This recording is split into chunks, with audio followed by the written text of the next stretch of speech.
Poor boy shielded. Biker's daughter from bullies. What bikers did next was unbelievable. Ethan Cole didn't swing first. He didn't swing at all. He just stepped in front of the new girl and took the hit like a door taking a boot. The hallway froze. 3 seniors had her trapped by the trophy case, smiling like this was entertainment. Ethan's voice came out steady anyway. Walk away. Before we continue, tell us in the comments where you are watching this from. Break. Mason Klein's fist snapped Ethan's head sideways. Blood filled Ethan's mouth, hot and metallic. Phones lifted, whispers spread, nobody moved. The girl behind him hugged her backpack to her chest, eyes wide, breathing fast. Ethan didn't know her name. He only saw Tyler Reese's hand reaching for her shoulder, casual and confident, like he had a right. You think you're a hero now? Mason asked, rubbing his knuckles. His Letterman jacket hung open like he owned the air. Ethan's hands shook. Not fear, adrenaline. He'd promised himself all morning, no trouble. He had a shift after school. His mom needed her meds. Trouble meant lost hours. Lost hours meant candles in the kitchen again. Just leave her alone, Ethan said. Tyler laughed. It's Dalton, man. You don't just let a Dalton stroll in here like she's normal. Dalton. The word landed strange, like a last name was supposed to mean something in a school hallway. A couple of kids in the crowd shifted uncomfortably, like they'd heard it on the news or in a warning. Mason leaned in until Ethan could smell mint gum and arrogance. Move. Ethan didn't. Mason hit him again. Ethan saw white sparks, but he stayed upright. Mason liked that. He liked an audience. Say you're sorry, Mason said, grabbing Ethan by the hoodie. Ethan spit blood on the floor. No. Tyler shoved Ethan into the lockers. Metal banged. A pain shot through Ethan's shoulder. He heard someone whisper, "Teacher," and another voice answer, "Not for this." Shoes clicked nearby, slowed, and kept going. That hurt worse than the punches. Mason leaned past Ethan, close to the girl's face. "Tell your daddy you made friends," he murmured. The girl flinched, but her chin lifted. "My name is Harper," she said, voice thin but clear. Mason chuckled. "Harper Dalton, that's cute." Gage Dalton didn't raise his voice. He didn't have to. The garage went quiet the second he looked at the bruise on Harper's arm. "What happened?" he asked, low. "To my daughter." Harper stood straighter, like posture could hold the fear in. "First day. 3 seniors cornered me by the trophy case. Mason Klein, Tyler Reese, and a third guy. Tall, quiet. They kept saying my last name like it was a joke." Gage's eyes narrowed. "Why?" Harper swallowed. "Because it's mine." A few men shifted. Leather vests, patches, cold stares. One of them muttered something under his breath until Gage's glance shut him down. "They grabbed me," Harper said. Tyler put his hand on my shoulder. Mason leaned in and said, "Tell your daddy you made friends." That line hit the room like a slap. Gage's jaw tightened, but he stayed still. "And the kid?" Harper's voice steadied. "Ethan, he stepped in, didn't know me, didn't care who I was. He just stood there. They hit him twice, tried to make him apologize." Gage repeated the name like he was engraving it. "Ethan who?" "Cole," Harper said. "He told me to go to class, like he was the one trying to keep things calm." Gage looked at a younger member leaning against a bike stand, phone already in hand. Clean beard, calm eyes. "Rook?" Rook straightened. "Yeah, Prez." "Find Ethan Cole," Gage said. "Find those boys' parents. Find out why my kid's school protects them. Quiet." Rook nodded once, already typing. Gage turned to the room. "Nobody goes near that school wearing a cut. Nobody runs their mouth. We don't make noise we can't control. You hear me?" A chorus of yeses answered him. He looked back at Harper. "You're staying with Lena tonight." "I'm not a child," Harper snapped, then immediately regretted it. Gage's voice stayed level. "This isn't about your age. It's about them thinking they can touch you to touch me." Harper's eyes flicked away, angry at the truth. Gage stepped closer, gentler now. "You did right coming here." Harper's throat tightened. "I didn't want you to do something stupid." His mouth twitched at one corner. "Stupid gets people dead. We're not doing stupid." Lena guided Harper into the SUV like it was routine. "You hungry?" she asked, calm, like they were talking about homework, not threats. Harper shook her head. She pulled out her phone anyway and typed Ethan's name into the search bar, then realized she didn't have his number. She stared at the blank screen, jaw clenched, because thank you felt too small for what he'd done, and silence felt like betrayal. Across town, Mason Klein sat at his kitchen island, ice pack pressed to his knuckles, smirking through the pain. His father, Councilman Klein, didn't ask if Mason was okay. He asked if anyone saw. "Half the hall," Mason said. "Nobody did anything." Councilman Klein's mouth flattened. "Good. The Dalton girl?" Mason rolled his eyes. "Scared." "You sure?" his father snapped, and Mason finally looked up. "She didn't cry," Mason admitted, "but she'll fold." Councilman Klein picked up his phone and walked toward his office like he was going to handle a budget meeting. "Sheriff," he said the second the call connected, "we've got a problem. A kid named Ethan Cole decided he wants attention." The sheriff's laugh came through, tinny and easy. "Cole? Trailer park kid?" "Yeah," Councilman Klein said. "I want him quiet. I want it clean. School can't look like it's protecting my boy." "You'll get your clean," Sheriff Willis said. "Garner already called me. I'll talk to O'Brien about that car wash job. And I'll have the county office flag the insurance. Nothing illegal. Just inconvenient." Councilman Klein smiled like a man who'd never lost. "That's what I'm paying you for." Across town, Ethan sat on the edge of the bathtub with a towel pressed to his split lip, staring at his phone like it might explode. Unknown number. It rang. Stopped. Rang again. He let it die. Trouble had a way of finding his address without invitations. He still tried to go to work, because fear didn't pay bills. He walked into O'Brien's car wash with his hood up and his face throbbing. Mr. O'Brien took one look at him and swore under his breath. "Kid, I can't." Ethan's stomach dropped. "Can't what?" "I got a call," O'Brien said, eyes darting toward the office phone like it was cursed. "Said you're not on the schedule today. Said if I let you on my property, I'll have inspections." "Who called?" O'Brien didn't answer. He didn't have to. In Black River, the sheriff didn't knock. He just leaned. Ethan nodded like he understood, because arguing wouldn't change it. He walked back out into the cold with the taste of blood still on his tongue. In the living room at home, his mom's cough rolled through the thin trailer walls. Ethan forced his face into something normal and walked out of the bathroom. "You're home early," Marianne Cole said, trying to smile. "Got sent home," Ethan lied. Her eyes went straight to his bruises anyway. Her hand lifted, then hovered, afraid to touch. "Baby." "I'm fine," Ethan set a glass of water in her hands. "Where's your medicine?" Her smile faltered. "I dropped it outside, by the steps. I looked. I couldn't find it." Ethan went cold all at once. Tyler's voice replayed in his head. "Your mom's gonna love the dark." "It's okay," Ethan said, because panic wouldn't refill a prescription. He called the pharmacy. The woman on the line sounded exhausted before she even spoke. "Black River Pharmacy." "I need an early refill," Ethan said. "My mom's meds were lost." Keys clicked. Silence. "I'm sorry," she said, voice turning careful. "Insurance won't approve it. She has 3 pills left." "I understand, but it shows a fill 7 days ago. We can't override it." "Cash," Ethan tried. "I'll pay cash." Another pause. "Not without authorization. Doctor and insurer." "Who do I call?" Her voice lowered. "County office usually handles the approvals." Ethan stared at the wall. County office, Councilman Klein's building, the same last name that had been punching him all day. "Thanks," he said, and hung up. He went to his room, shut the door, and sat on the bed until the anger stopped shaking his hands. When he picked up his phone, there was a text from that same unknown number.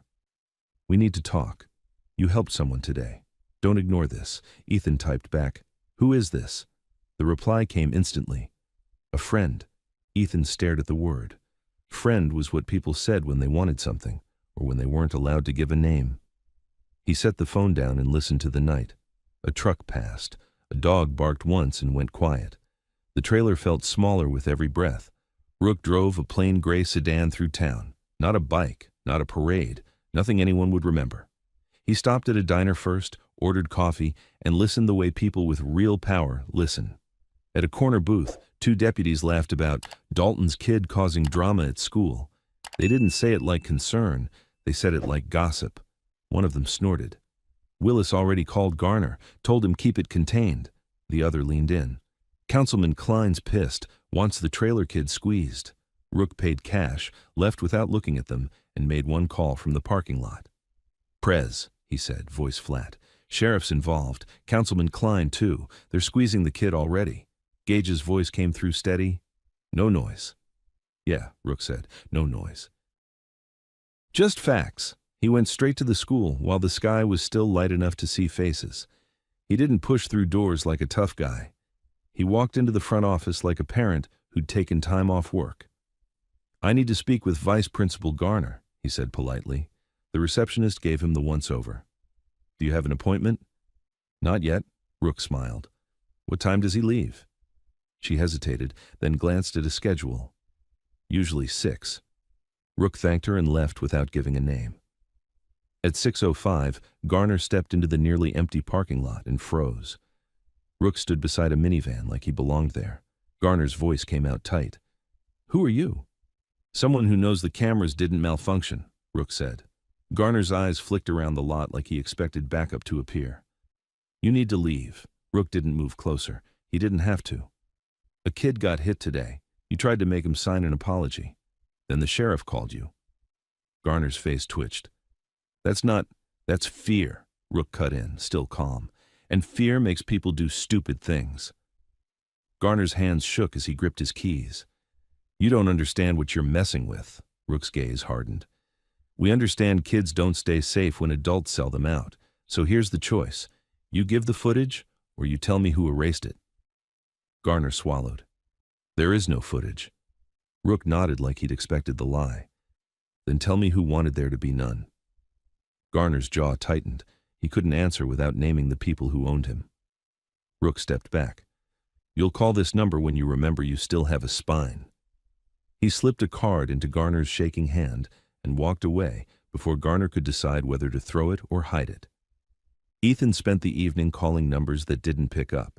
Doctor's office closed, insurer line dumping him into hold music, neighbors offering sympathy like it was currency. At 9:30, someone knocked on the trailer door. Not a neighborly tap, 3 firm knocks, a pause, 2 more. Ethan grabbed the heavy flashlight from the kitchen drawer and moved to the door. Who is it? A man's voice answered, low and controlled. Ethan Cole? Ethan's grip tightened. Yeah. I'm not here to hurt you, the voice said, but you need to open the door.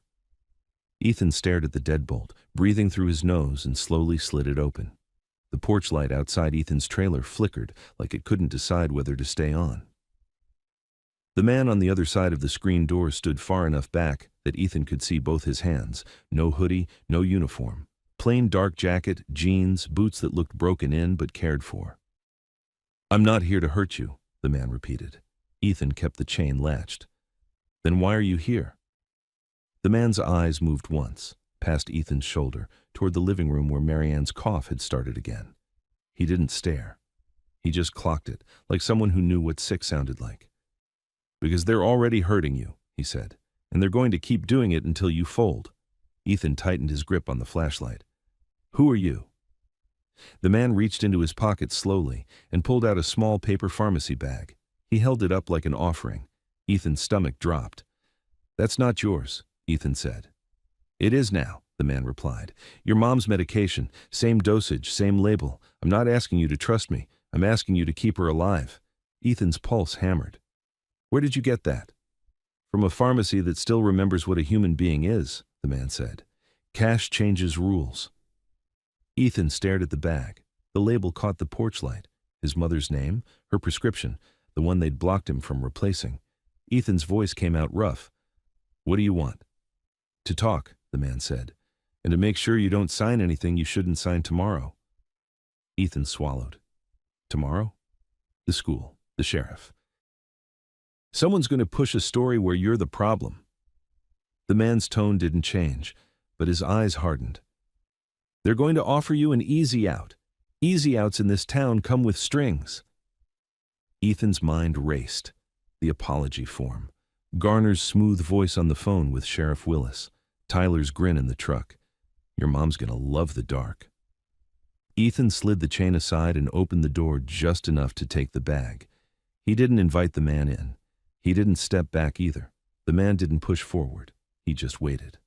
Ethan nodded toward the yard. "Talk out here." "Fine," the man said. "My name's Rook." "That's not a name," Ethan snapped. Rook's mouth twitched once, not offended. "It's what people call me. And people call you Ethan Cole." Ethan's jaw tightened. "How do you know that?" Rook leaned slightly, lowering his voice. "Because the girl you helped today went home with a bruise on her arm, and the man who saw that bruise asked questions." Ethan's blood went colder than the night air. "The new girl, Harper." Rook nodded. Ethan's heart thumped hard once. "Dalton," he said. Rook's eyes stayed on Ethan's, steady and direct. "Yeah." Ethan's mouth went dry. Everybody in Black River knew the stories. Motorcycles at the edge of town, a warehouse with lights that stayed on late, men that didn't need police to keep their peace. People spoke the name Dalton like it was either a warning or a dare. Ethan's grip tightened on the paper bag. "So this is... what? Payment?" Rook shook his head.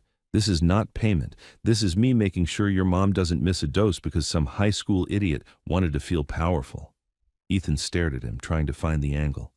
"I didn't help her because of who her dad is." "I know," Rook said. "That's why I'm here." Behind Ethan, Marianne's cough eased into a wheeze, then stopped. Silence. Too quiet. Ethan glanced back inside, then stepped onto the porch, shutting the door behind him. "Say what you have to say." Rook nodded once, respectful. "Mason Klein, Tyler Reese, that third kid, name's Brent Haskins. Their parents hold keys in this town. One of them has a key to the sheriff. That's why the school tried to make you sign that apology." Ethan's stomach twisted. "I didn't sign." "I know." Rook's gaze sharpened. "You wrote a statement instead. That was smart, but it makes you a problem for them." Ethan forced a bitter laugh. "I'm already a problem." Rook's voice stayed calm. "Here's what's going to happen if you do nothing. They'll squeeze your job. They'll squeeze your mom's meds. They'll squeeze your record until you're the kid who started a fight and has a history. Then, if you ever open your mouth, nobody listens." Ethan felt the air leave his chest. "So what do I do?" "You tell me everything. Exactly how it started. Exactly what they said. Who saw it." Rook paused. "And you don't talk to Sheriff Willis without someone with you." Ethan's throat tightened. "Why do you care?" Rook looked at the porch steps like he was choosing words that wouldn't insult Ethan's intelligence. "Because Harper's father doesn't like bullies." "That's it," Ethan snapped. "Because it's personal?" Rook met his eyes again. "Because it's right." Ethan blinked, caught off guard by the simplicity. Rook continued. "And because if this town learns they can hurt a kid to get to Harper, they won't stop at bruises. They'll escalate. They always do." Ethan swallowed. "I don't want trouble with your people." Rook's expression didn't change, but the tone went sharper. "Then don't go looking for it. Let us handle the adults playing games." "Handle," Ethan repeated. "How?" Rook reached into his pocket again. Ethan tensed, but Rook pulled out a small business card, plain white with a number and a name. Kara Holt, attorney. Nothing else. "She's meeting someone in the morning," Rook said. "If you agree, you meet her too. You give a formal statement. You keep it clean." Ethan stared at the card like it weighed 10 pounds. "I can't afford a lawyer." Rook's eyes stayed steady. "You can't afford not to have one." Ethan's jaw clenched. "And if I say no?" Rook looked past Ethan toward the street, where a car rolled by slow and didn't quite stop. "Then you keep living the way you're living," he said, "and they keep testing how far they can push you." Ethan followed his gaze. The car kept moving, but not before Ethan caught the silhouette of a wide shoulder in the passenger seat. He couldn't be sure, but his gut recognized the posture. Mason. Ethan's pulse spiked. "They're watching." "They've been watching," Rook said. "Tonight is just the first time you noticed." Ethan's hand shook once around the card. He shoved it into his pocket like hiding it could make it less real. "Fine," he said. "I'll tell you everything. But I'm not signing anything that turns me into some club project." Rook's mouth twitched again. "You're not a project." Ethan took a breath and started from the beginning. Trophy case, smiles, Tyler's hand on Harper's shoulder, Mason's first punch, the apology demand. What Mason said about Harper's dad, what Tyler said in the truck about his mom in the dark. Rook listened without interrupting. No nodding, no dramatic reactions, just absorbing facts. When Ethan finished, Rook asked one question. "Did anyone step in to stop it?" Ethan let out a short laugh that had no humor in it. "No." Rook's eyes hardened. "Good," he said. Ethan frowned. "Good? Means they can't pretend it was mutual," Rook replied. "Means it was what it was, a pack picking on one kid and a girl they thought they could scare." Ethan's throat tightened. "So what happens now?" Rook's voice lowered. "Now you keep your head down and stay alive long enough to let the truth land." Ethan stared at him. "That's it? I'm just supposed to wait?" Rook's gaze didn't flinch. "No. You're supposed to do the hard thing. Keep doing the right thing even when there's no applause." Ethan looked at his trailer door, then back at Rook. "You got her number?" Rook's brow lifted. "Harper?" Ethan's voice dropped. "I didn't even get to say, I just want her to know I didn't do it for her name." Rook watched him for a long beat, then nodded once. "I'll pass it on." Ethan's shoulders loosened a fraction. Rook stepped down off the porch. "Tomorrow morning, 7:30. Diner on Route 12. Booth by the window. You don't drive if your car's been messed with. You walk. You get a ride from someone you trust, or you call this number." He held out a cheap prepaid phone. Ethan stared at it. "I don't want that." "You do," Rook said, "because your phone is easy to track. This one stays off unless you need it." Ethan took it reluctantly, like it was a weapon he didn't know how to use. Rook turned to leave, then paused. "One more thing, Ethan." Ethan's eyes narrowed. "What?" "If Sheriff Willis shows up here tonight," Rook said, voice flat, "you don't open the door." Ethan's mouth went dry. "He can do that?" Rook looked over his shoulder. "He can do anything he thinks nobody will challenge." Then he walked to his car and drove off slow, like he wasn't afraid of being remembered. Ethan stood on the porch for a long moment, staring at the dark street. He went inside, handed his mom the medication without explaining where it came from, and watched the relief soften her face even as worry stayed in her eyes. "Where did you—" she started. "Friend helped," Ethan said quickly. "Don't worry." Marianne touched his bruised cheek with trembling fingers, this time not afraid to make it worse. "You're getting mixed up with something, baby." Ethan swallowed hard. "I already was. I just didn't know it." Later, when his mom finally fell asleep, Ethan sat at the kitchen table with the prepaid phone, the lawyer's card, and his own cracked screen phone. He kept replaying the same moments like they were clues. Garner's apology form, Sheriff Willis's call, Tyler's threat, the name Dalton in a hallway full of people who refused to intervene. Outside, tires crunched slow on gravel. Ethan froze. Headlights slid across the thin curtains, then stopped. A car door opened, then another. Footsteps approached the trailer, not rushing, not sneaking, confident, like they belonged there. Ethan stood, flashlight in his hand again, breath held, listening to the steps climb the porch. The footsteps stopped right outside the door. Ethan stood frozen with the flashlight in both hands, listening to someone breathe on the other side like they were taking their time. A knuckle tapped the thin wood. Not friendly, not urgent, just certain. "Ethan Cole," a man called, voice smooth and loud enough to carry. "Open up, sheriff's office." Ethan's stomach tightened so hard it felt like pain. He glanced toward the couch where his mother slept, her mouth slightly open, blanket tucked around her shoulders. One loud word from him, and she'd wake up scared. One wrong move, and the sheriff would have what he wanted. Panic. He didn't answer. The sheriff knocked again, slower this time, like he was teaching a lesson. "I know you're in there. I just want a quick chat." Ethan's eyes flicked to the prepaid phone on the kitchen table. Rook's instructions echoed in his head, clear as a siren. "If Sheriff Willis shows up, you don't open the door." Ethan swallowed and lowered the flashlight so the beam wouldn't leak through the curtains. He moved with slow, controlled steps to the table, picked up the prepaid and pressed the button. Nothing. Screen dark. He remembered. "It stays off unless you need it." His fingers shook as he held the power button. The screen blinked to life. Outside, the sheriff laughed softly, like he knew exactly what Ethan was doing. "You can call whoever you want, kid." "Doesn't change that I'm standing on your porch." A second voice cut in, young, cocky. Just open up, Cole. Make it easy. Deputy? Ethan didn't know which one, but the tone told him everything. A man who enjoyed this. Ethan thumbed the one number Rook gave him and hit call. It rang once, twice. On the third ring, the sheriff leaned closer to the door. Here's how this goes. You open up, we talk like civilized people, and this whole school incident disappears. You keep hiding, and I start wondering what you're running from. Ethan kept his voice locked inside his chest. The prepaid clicked. Someone answered, but no one spoke. Ethan whispered, barely moving his lips. He's here. A calm voice came back immediately. Don't open the door. The sheriff's hand dragged along the screen like he was testing the frame. Your mom's inside, right? Marianne? She doing okay tonight? I heard she's been having trouble getting her medication. Shame. Ethan's vision tunneled. The deputy chuckled. Come on, the deputy said. You're not a criminal, Cole. Just a kid with a temper. We're here to help. Help? Ethan almost laughed. His nails dug into his palm hard enough to hurt. On the prepaid, the calm voice said, Stay where you are. Keep quiet.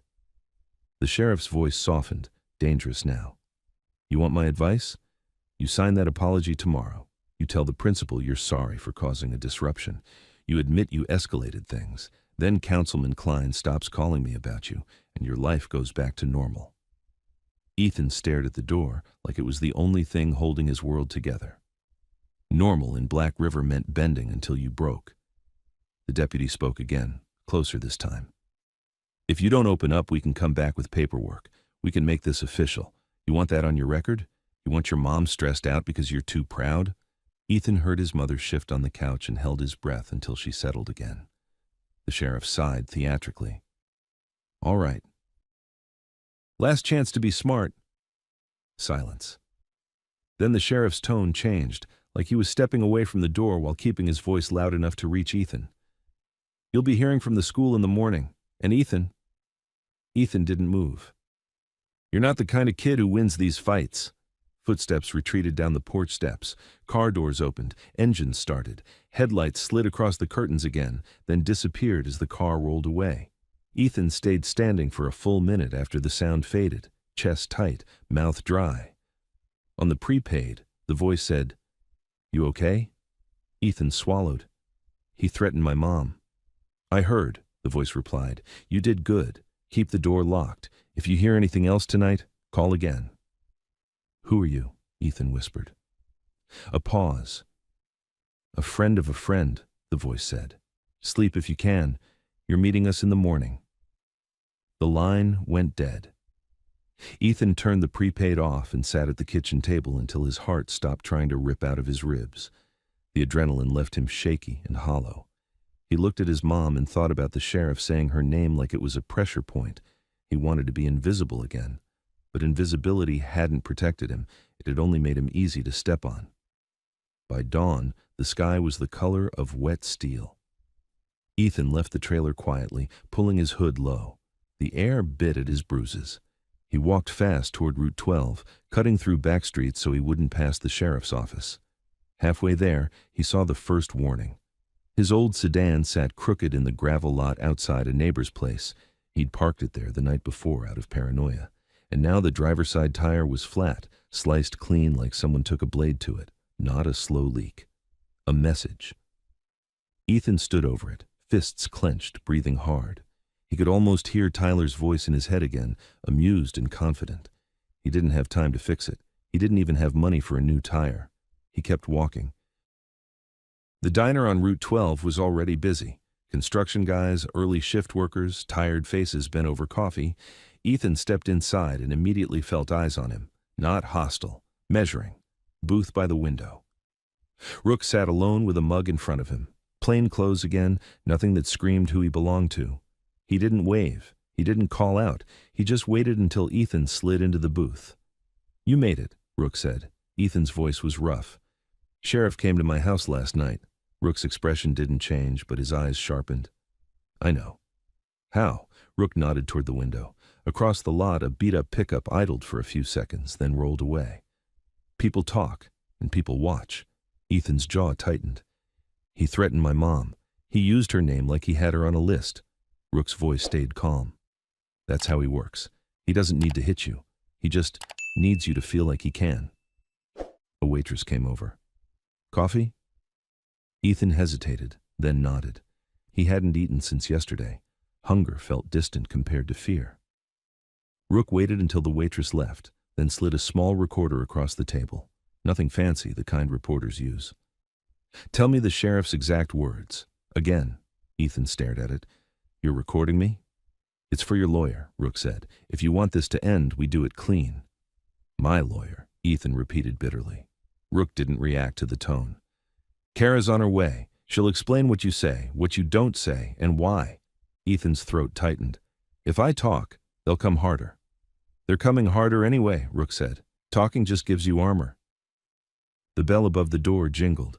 A woman walked in like she belonged anywhere she stepped. Mid-30s, sharp eyes, hair pulled back, coat still on, a briefcase in one hand. She scanned the room once, found the booth, and came straight over. Kara Holt, she said, sliding in across from Ethan. Her voice was professional, warm enough not to scare him. You must be Ethan. Ethan nodded, unsure what to do with his hands. Kara set her briefcase down and opened it. I'm going to be direct. The school will try to frame yesterday as mutual conflict. The sheriff will back that version. If you sign anything admitting fault, you make their job easy. I didn't sign, Ethan said. Good, Kara replied.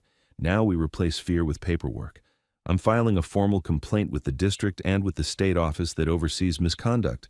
We also document intimidation, workplace interference, medication interference, and the sheriff showing up at your home. Ethan's mouth went dry. State office? Kara nodded. The local system is compromised. We go above it. Ethan looked at Rook. This is because of Harper. Kara's eyes flicked to Rook, then back to Ethan.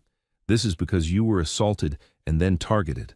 That's enough. Ethan swallowed. The bullies' parents are powerful. I've read their names, Kara said. Power doesn't like daylight. That's why they avoid official records. Rook leaned in slightly. We also need witnesses. Ethan let out a short laugh. Nobody stepped in. Kara's gaze stayed steady. Someone always sees. They just don't always speak.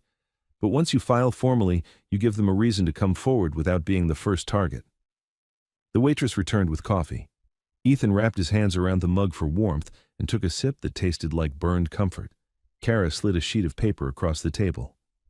Write down everything you remember. Names, times, exact phrases, especially anything about your mother. Threats are leverage in court. Ethan picked up the pen. His hand shook. He forced it still and started writing. Trophy case, Mason Klein, Tyler Reese, Brent Haskins. Tell your daddy you made friends. Your mom's gonna love the dark, Sheriff Willis. Shame about her meds. As he wrote, his anger sharpened into something cleaner. It wasn't rage anymore. It was focus. Kara read over his shoulder, nodding. Good.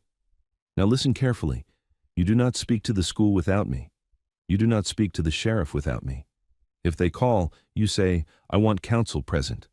That's all. Ethan's eyes lifted. They'll say I'm guilty if I need a lawyer. Kara didn't blink. Let them. Guilty people try to charm. Innocent people protect themselves. Rook checked his phone once, then looked up. Harper's on her way. Ethan tensed. Why? Because she's also filing, Kara said, and she wants to tell you something. Ethan didn't answer. He didn't know what he wanted from Harper. Gratitude felt awkward. Attention felt dangerous. The bell jingled again. Harper walked in wearing a hoodie and jeans, hair pulled back, moving fast like she didn't want anyone to get a good look. She spotted Ethan and stopped short when she saw his face in daylight, bruises darker, swelling worse than yesterday. Her eyes flashed with anger. Oh my God! Ethan looked away first. I'm fine. You're not, Harper snapped, then softened as she slid into the booth beside Kara. They did that because of me. No, Ethan said quickly. They did it because they could. Harper stared at him for a beat, then nodded slowly, like that answer mattered. My dad knows, she said. She stopped herself and glanced at Kara instead. Kara's tone stayed controlled. We're keeping family out of the record unless it's relevant. Harper exhaled, then looked at Ethan again.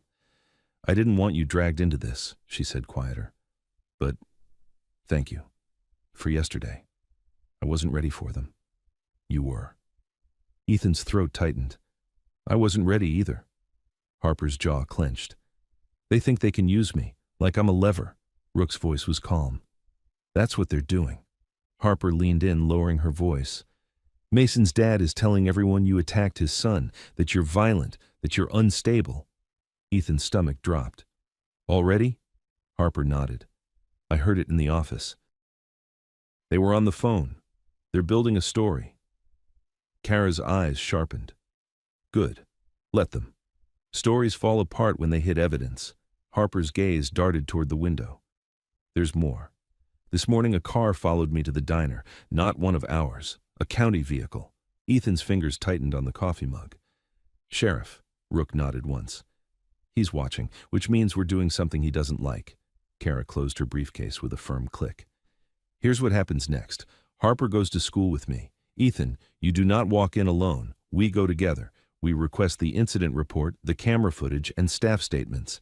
If they refuse, we document the refusal. Every no is a brick. Ethan stared at her. They'll try to suspend me again. They can, Kara said. And if they do it to punish you for reporting assault, that's retaliation. Retaliation is actionable. Ethan swallowed. What about my mom? They can keep messing with her meds. Kara's expression softened just slightly. I've already called her clinic. We're arranging an emergency override and a paper trail. If someone blocks it again, we'll know where it gets blocked. Ethan felt something loosen in his chest, just a fraction. Not safety, not yet, but a path. Rook stood. Time. They paid and walked out together. The winter air hit hard. Ethan saw the county sedan parked down the lot, engine running, a silhouette behind the wheel. The driver didn't get out, just watched. Harper noticed too. Her shoulders squared. Kara didn't even look at it. She kept walking like intimidation was background noise. Ethan's phone buzzed in his pocket, his regular phone, the one Rook told him not to trust. Unknown number again. He didn't open it. He turned it off. As they reached Kara's car, a pickup swung into the diner lot too fast and stopped near the county sedan. Mason Klein climbed out, smirking despite the cold, his friends behind him. He pointed at Ethan like this was still the hallway, like the world belonged to him. Hey, trailer boy, Mason called loud enough for people to turn. Ready to apologize today? Ethan's heartbeat surged. Harper tensed beside him. Rook stepped half a pace forward, calm as stone, and Mason's smirk flickered, just for a second, like his body recognized danger even if his mouth didn't. Kara's voice cut through clean and sharp. Say one more word to my client and you'll be explaining it to a judge. Mason laughed, but it sounded thinner now. Your client? He's a kid. Kara stared him down. So are you. That's why I'm giving you a chance to walk away. Mason's eyes flicked to the county sedan like he expected backup. The driver stayed inside. Ethan realized something in that moment that made his stomach twist. The sheriff was watching this too, watching to see who blinked. Mason raised his hands like a show. Fine, I'll be nice. He leaned in toward Harper, voice dripping. Tell your daddy we're not scared. Harper's face went cold. He already knows, she said. Mason's smile hardened. Good. He backed away, climbed into the pickup, and peeled out of the lot, tires spitting gravel. The county sedan rolled away right after, slow and deliberate, like a promise. Ethan stood there, breathing hard, realizing the fight wasn't in the hallway anymore. It was everywhere now, and the adults were finally stepping onto the field. The school looked normal from the outside, flag flapping, buses lined up, kids spilling through the front doors like the world was still simple. But the moment Ethan stepped out of Kara Holt's car, he felt the weight of eyes, not just students, adults, staff, people who already had a version of the story in their heads. Harper stayed close, chin up, hoodie tight around her shoulders. Rook didn't come to the door with them. He stayed across the street near a coffee shop, sitting in a plain car like he was invisible. He wasn't. Ethan could feel him there anyway, like a steady pressure on the edge of the scene. Kara walked in first. The front office smelled like cheap carpet cleaner and old paper. A receptionist looked up, saw Harper, then saw Ethan's bruises, and her face stiffened like she'd been told what to do if this happened. Can I help you? She asked, already reaching for the phone. Yes, Kara said calmly. I'm Kara Holt, attorney. I'm here with my clients Ethan Cole and Harper Dalton. We're requesting the incident report from yesterday, the names of staff present in that hallway, and the raw footage from all cameras covering the trophy case corridor from 8 to 8:30 a.m. The receptionist blinked like nobody had ever said those words in this office before. We don't. Kara's smile didn't change. You do. And if you claim you don't, you'll put that refusal in writing. The receptionist's hand froze above the phone. I'll get Vice Principal Garner. Good, Kara said, and sat down like she had all day. Ethan stood by the wall, hands shoved in his hoodie pocket to hide the shaking. Harper sat beside him, but her knee bounced under the chair, fast and furious. A door opened. Garner stepped out, face tight, posture too controlled. Behind him, Principal Latham hovered like she'd just been pulled from a meeting. Garner's eyes went straight to Ethan, then to Harper, then landed on Kara and stayed there. Ms. Holt, he said, this is highly unusual. It's only unusual when people are used to getting away with things, Kara replied. We're here for records. Principal Latham forced a smile that never reached her eyes. We take student safety very seriously. Ethan almost laughed. He didn't. Kara slid a folder across the counter. Then you won't mind complying. We're requesting the full report and all video. Also, documentation of any phone calls made to your office about this incident yesterday. Garner's jaw tightened. We can't release footage without district approval. Then you'll preserve it, Kara said, immediately, in writing, and you'll provide it to district council. If any footage is deleted now, it becomes evidence tampering. Principal Latham's smile cracked slightly. There's no need for threats. That wasn't a threat, Kara said, voice still even. It was a reminder of how laws work. Garner's hand flexed at his side. I need to speak with Mr. Cole alone. No, Kara said, Garner's lips pressed together. It's a school matter. Kara leaned forward just slightly. He was assaulted on school property. You attempted to coerce him into signing an apology, and a law enforcement officer came to his home last night to intimidate him. This is no longer a school matter. It's a record. Harper's eyes snapped to Kara. You know about last night? Ethan didn't look at Harper. He couldn't. He felt the heat of shame and anger crawling up his neck. Principal Latham's voice sharpened. Sheriff Willis is a respected member of this community. Kara's gaze didn't move. Then he won't mind being documented. For a long second, nobody spoke. The silence got thick enough to choke on. Then Garner cleared his throat and forced the tone back into administration. We can provide an incident report. Today, Kara said. Yes, Garner said stiff. Today. And the footage? Kara asked. Garner's eyes flicked to Principal Latham. Latham's fingers tightened around her clipboard.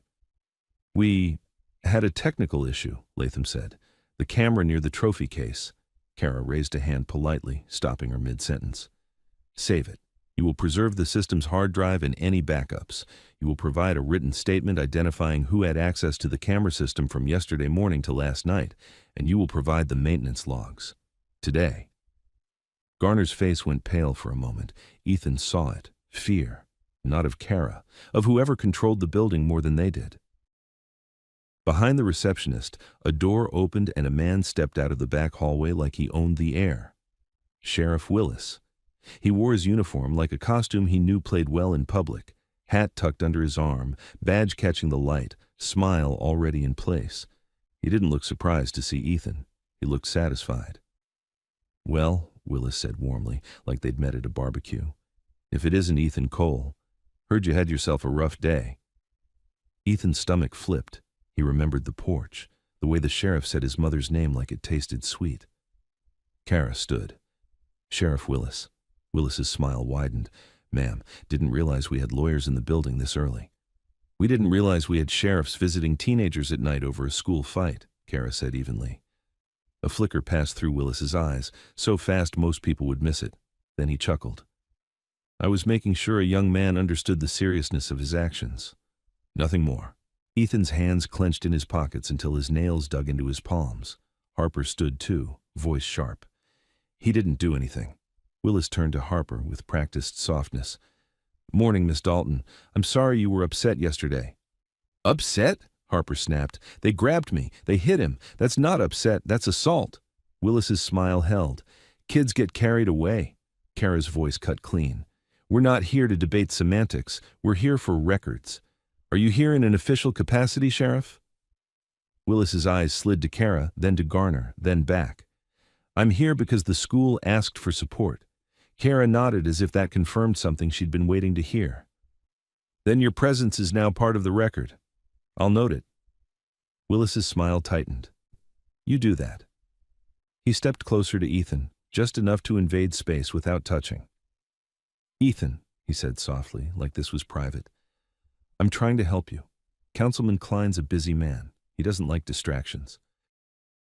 You apologize, we smooth this over, and you go back to your life. Ethan didn't move. My life, he repeated, voice rough. The one where you threatened my mom's medication? Garner's head snapped up. Principal Latham went rigid. Willis's smile didn't drop, but his eyes turned colder. I didn't threaten anybody. Ethan swallowed. The words felt dangerous in his mouth, but they were already out there. You said her name on my porch. You said it was a shame about her meds. The receptionist stared at her computer screen like it could hide her. Willis laughed quietly. That's not a threat. That's concern. Kara stepped between them without drama. We're done here. We'll wait for the written preservation notice and the incident report. If those aren't produced by end of day, I'll file an emergency motion and a complaint with the State Oversight Board. Willis's voice stayed smooth. Big words for a small town. And big badges for small men, Harper snapped before she could stop herself. The room went dead silent. Willis looked at Harper for a long beat, then smiled again, slow and careful. You're your father's daughter, he said, and it didn't sound like a compliment. He turned and walked out like none of it mattered. The second he left, Garner exhaled like he'd been holding his breath too long. Principal Latham's smile returned in a crooked, frantic version. We'll gather what we can, she said. Kara's gaze hardened. You'll gather what you must. They waited. 40 minutes. An hour. Students passed the office window in waves, glancing in like there was a show. Somewhere down the hall, laughter rose and fell. Ethan heard Mason's voice once, distant, confident, then heard it get quieter, like he'd moved away. The kid was still in the building, still walking free.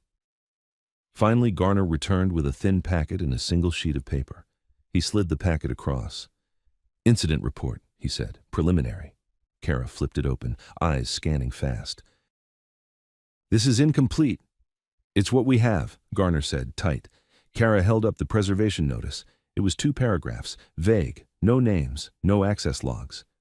This is not sufficient, Kara said. Garner's voice rose a notch. Ms. Holt, I'm doing what I can. Kara's tone didn't change. Then do more. Ethan stared at the incident report. It described a verbal altercation that escalated.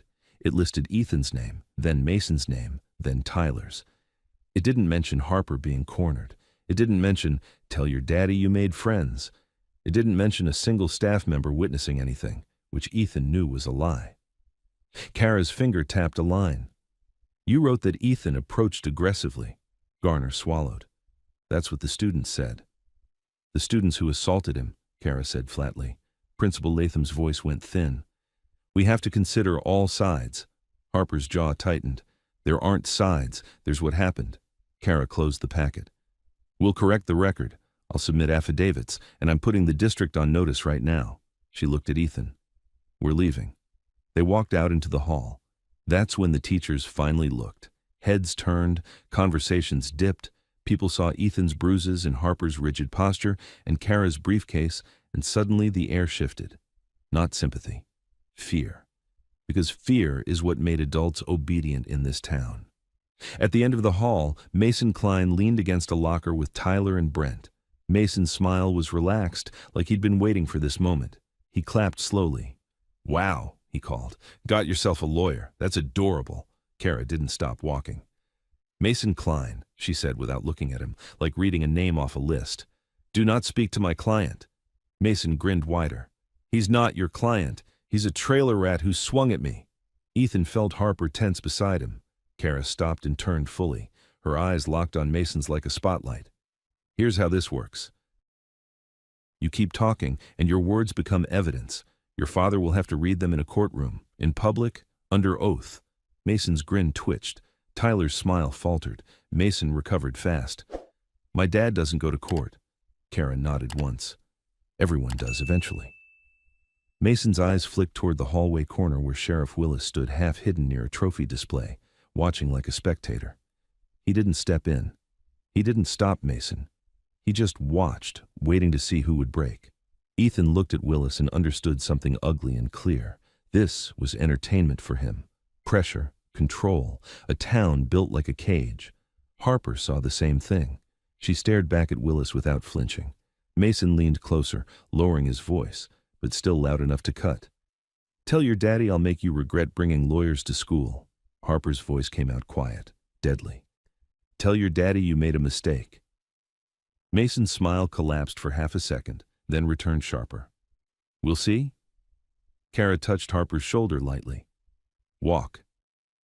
They walked, but the second they hit the parking lot, Ethan felt the trap spring in another way. A tow truck was hooked to Kara's car.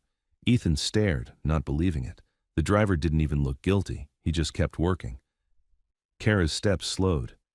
Excuse me, she called, voice clipped. What are you doing? The tow driver finally looked up, shrugging like this was normal. Vehicles being towed. Order came in from county. On what basis? Kara asked. Expired registration, the driver said. Not my call. Kara's eyes narrowed. She knew the game. My registration is current. The tow driver shrugged again. Got paperwork. Ethan's anger surged. This is harassment. The tow driver didn't argue. He didn't have to. Harassment was the point. Across the lot, the county sedan rolled slowly past. Sheriff Willis sat in the passenger seat this time, staring straight ahead like he didn't see anything. Kara pulled out her phone, hands steady. Fine, she said, voice controlled. We'll document this too. Harper's hands clenched into fists. They're doing it because you're helping him. Kara didn't look away from the tow truck. They're doing it because they're used to winning without witnesses.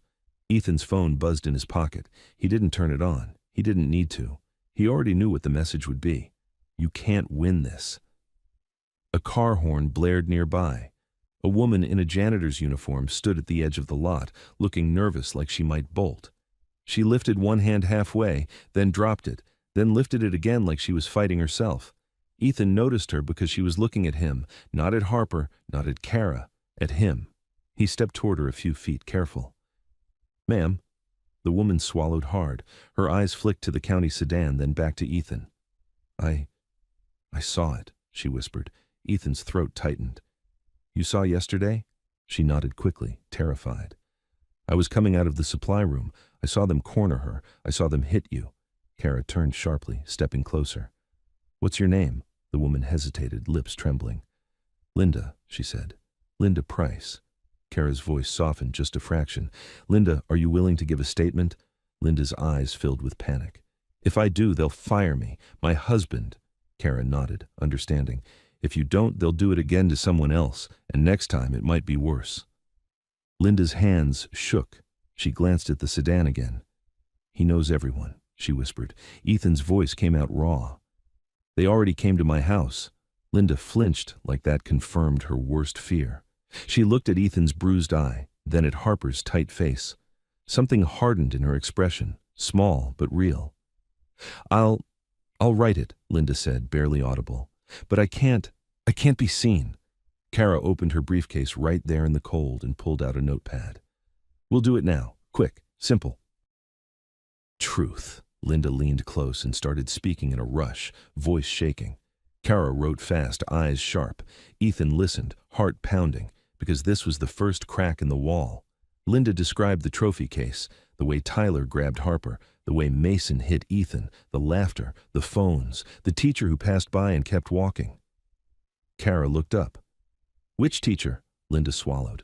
Mr. Dennison, history. Ethan felt sick. Dennison had looked right at him yesterday and kept going. Kara kept writing. Anyone else present? Linda hesitated, then whispered, Coach Ward. But he turned away. Harper's eyes narrowed. They all knew. Kara finished, tore the page carefully and held it out. Linda, sign. Linda's hand shook so hard the pen scratched, but she signed. Then she stepped back like she'd just jumped off a cliff. Kara slid the statement into her folder like it was gold. Thank you, she said simply. Linda nodded once, eyes wet, then turned and walked fast toward the building, head down, like she could erase herself if she moved quick enough. Ethan stood there, chest tight, watching her go, realizing what courage looked like in a town built on fear. Rook's car rolled up to the curb across the street, slow. He didn't get out. He didn't wave. He just sat there, watching the tow truck, the county sedan, the school entrance, all of it. And Ethan understood.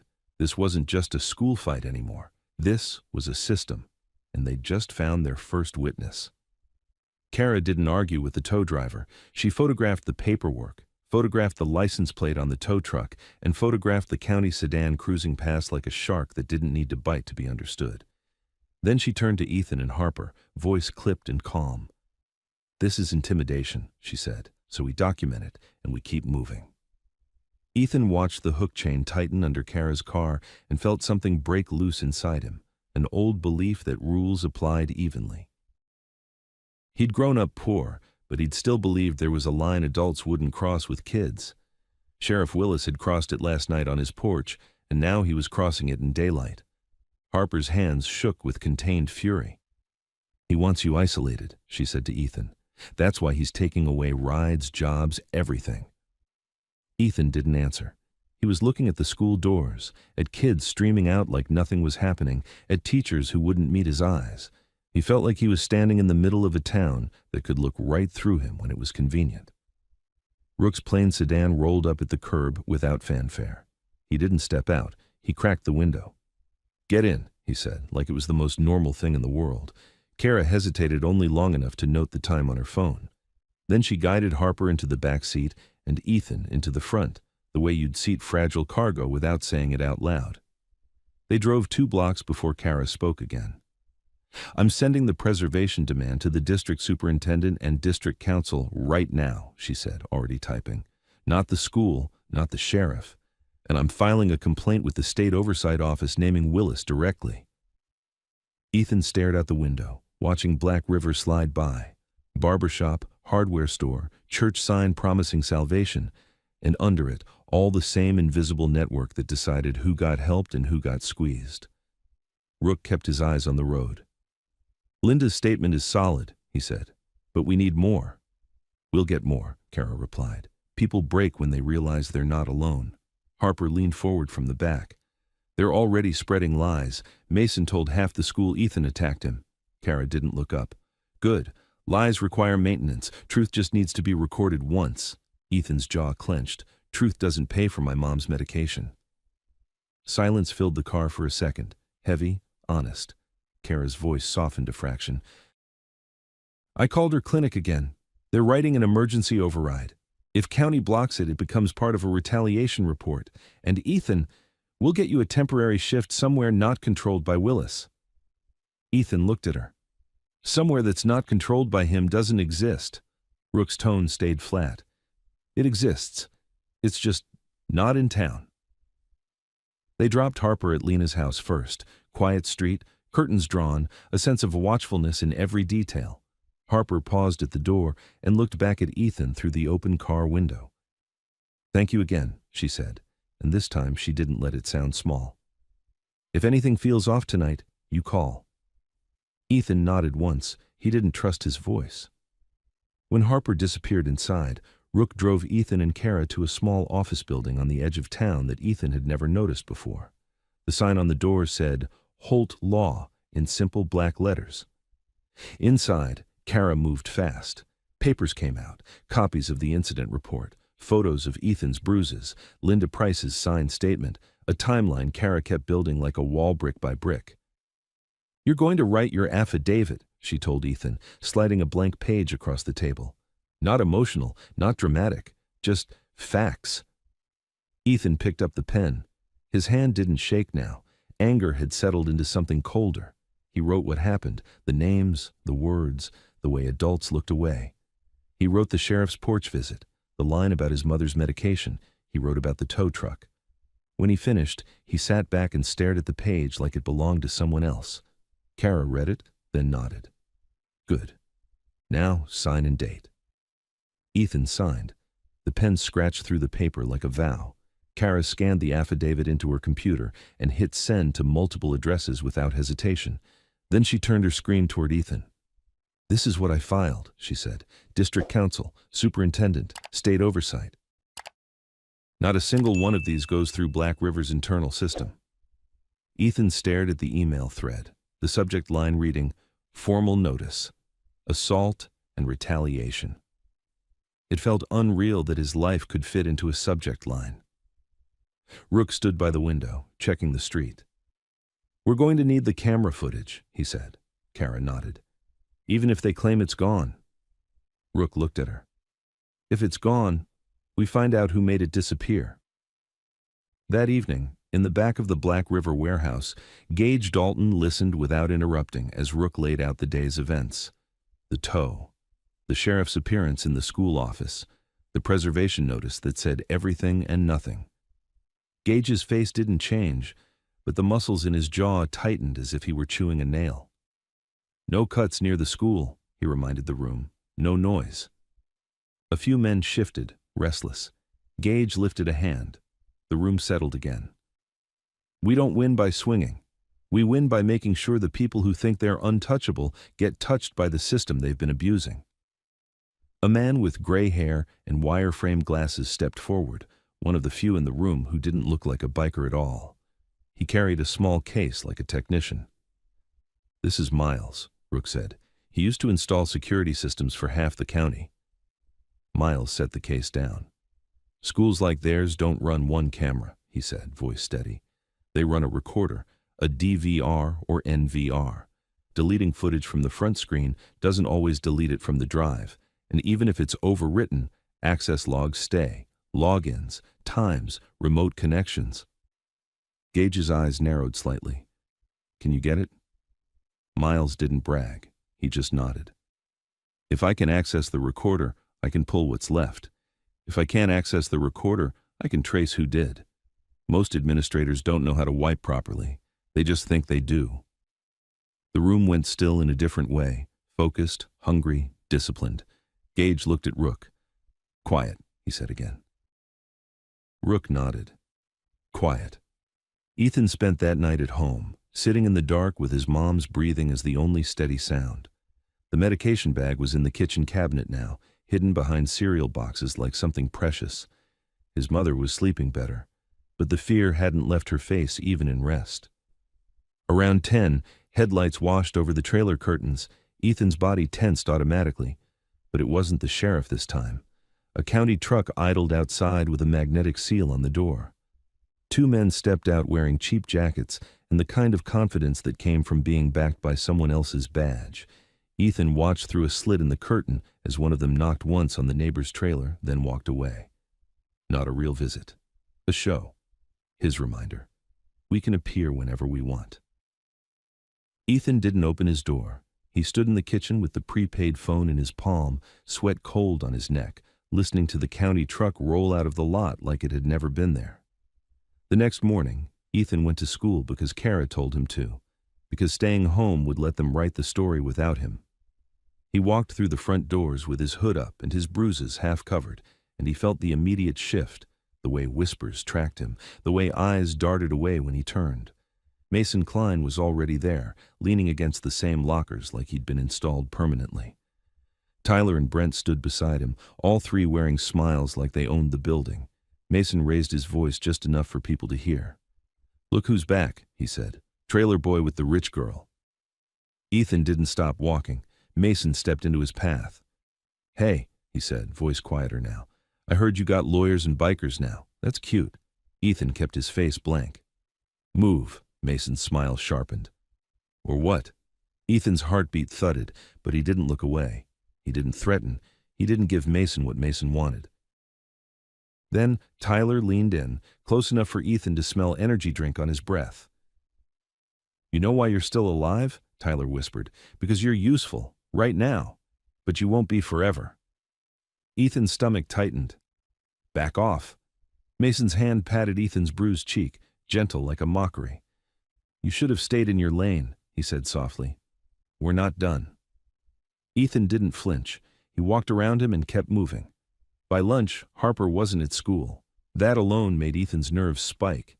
He tried to tell himself it was for safety, that Kara had decided to keep her out until the heat cooled. But the air felt too charged, too eager. When the bell rang for last period, Ethan cut behind the gym to avoid the hallway pressure. He'd learned routes the way poor kids learn, paths that let you disappear when you needed to. Behind the gym, the dumpsters sat in a row, the smell of old food and wet cardboard thick in the cold. Ethan moved fast, head down. Then he heard voices. Mason's laugh, Tyler's lower tone, Brent's quiet murmur. Ethan froze behind the corner of the building, heart hammering. He should have walked away, he knew that. But the words carried, and his body didn't move. "You bring in the rope?" Tyler asked, like they were planning a prank. Mason snorted. "Not rope, zip ties, cleaner." Brent spoke for the first time, voice uneasy. "If her dad finds out," Mason cut him off. "That's the point. He needs to learn we don't scare." Tyler laughed. "Where?" Mason's voice dropped. "After practice, old boathouse by the river. We grab her for 2 minutes, just long enough to take a picture. Send it to her, send it to him. Let the trailer kid watch too, if he wants to be a hero." Ethan's blood turned to ice. Brent hesitated. "What about cameras?" Tyler's tone turned smug. "Deputy Carver's got the road blocked for construction tonight. No cars, no lights, no problems." Ethan's throat tightened so hard it hurt. Mason's voice went cruelly light. "We're not hurting her. Not really. Just reminding her who runs this school. And reminding that kid. He can't hide behind lawyers forever." Tyler laughed again. "He's gonna fold when his mom runs out of meds, or when his trailer catches bad wiring." Ethan's vision tunneled. His hands clenched so hard his knuckles ached. The urge to jump out, to swing, to break something, anything, rose up like a wave. He forced it down. Noise would get him killed. Noise would make him the story. He stepped back silently, then turned and walked the long way around the building, breathing through his nose, counting steps like it was the only thing keeping him steady. He didn't go to his next class. He went straight to the bathroom, locked himself in a stall, and powered on the prepaid phone with shaking fingers. He called Kara. When she answered, Ethan didn't waste a single word. "They're going after Harper," he said, voice tight. "Tonight. River, Old Boathouse, Mason Klein, Tyler Reese, Brent Haskins. They said Deputy Carver's helping." There was a pause on the line. Not disbelief, calculation. "Where are you right now?" Kara asked. "School," Ethan whispered. "Stay inside. Find an adult you trust and do not tell them what you told me," Kara said, each word sharp and controlled. "I'm making calls. Do you understand?" Ethan swallowed. "Yes." "And Ethan," Kara added, voice firm, "you did the right thing by not confronting them. You did the right thing by calling me." Ethan stared at the stall door, breathing hard. "I don't want her hurt because of me." "She won't be," Kara said. "Not if we act correctly."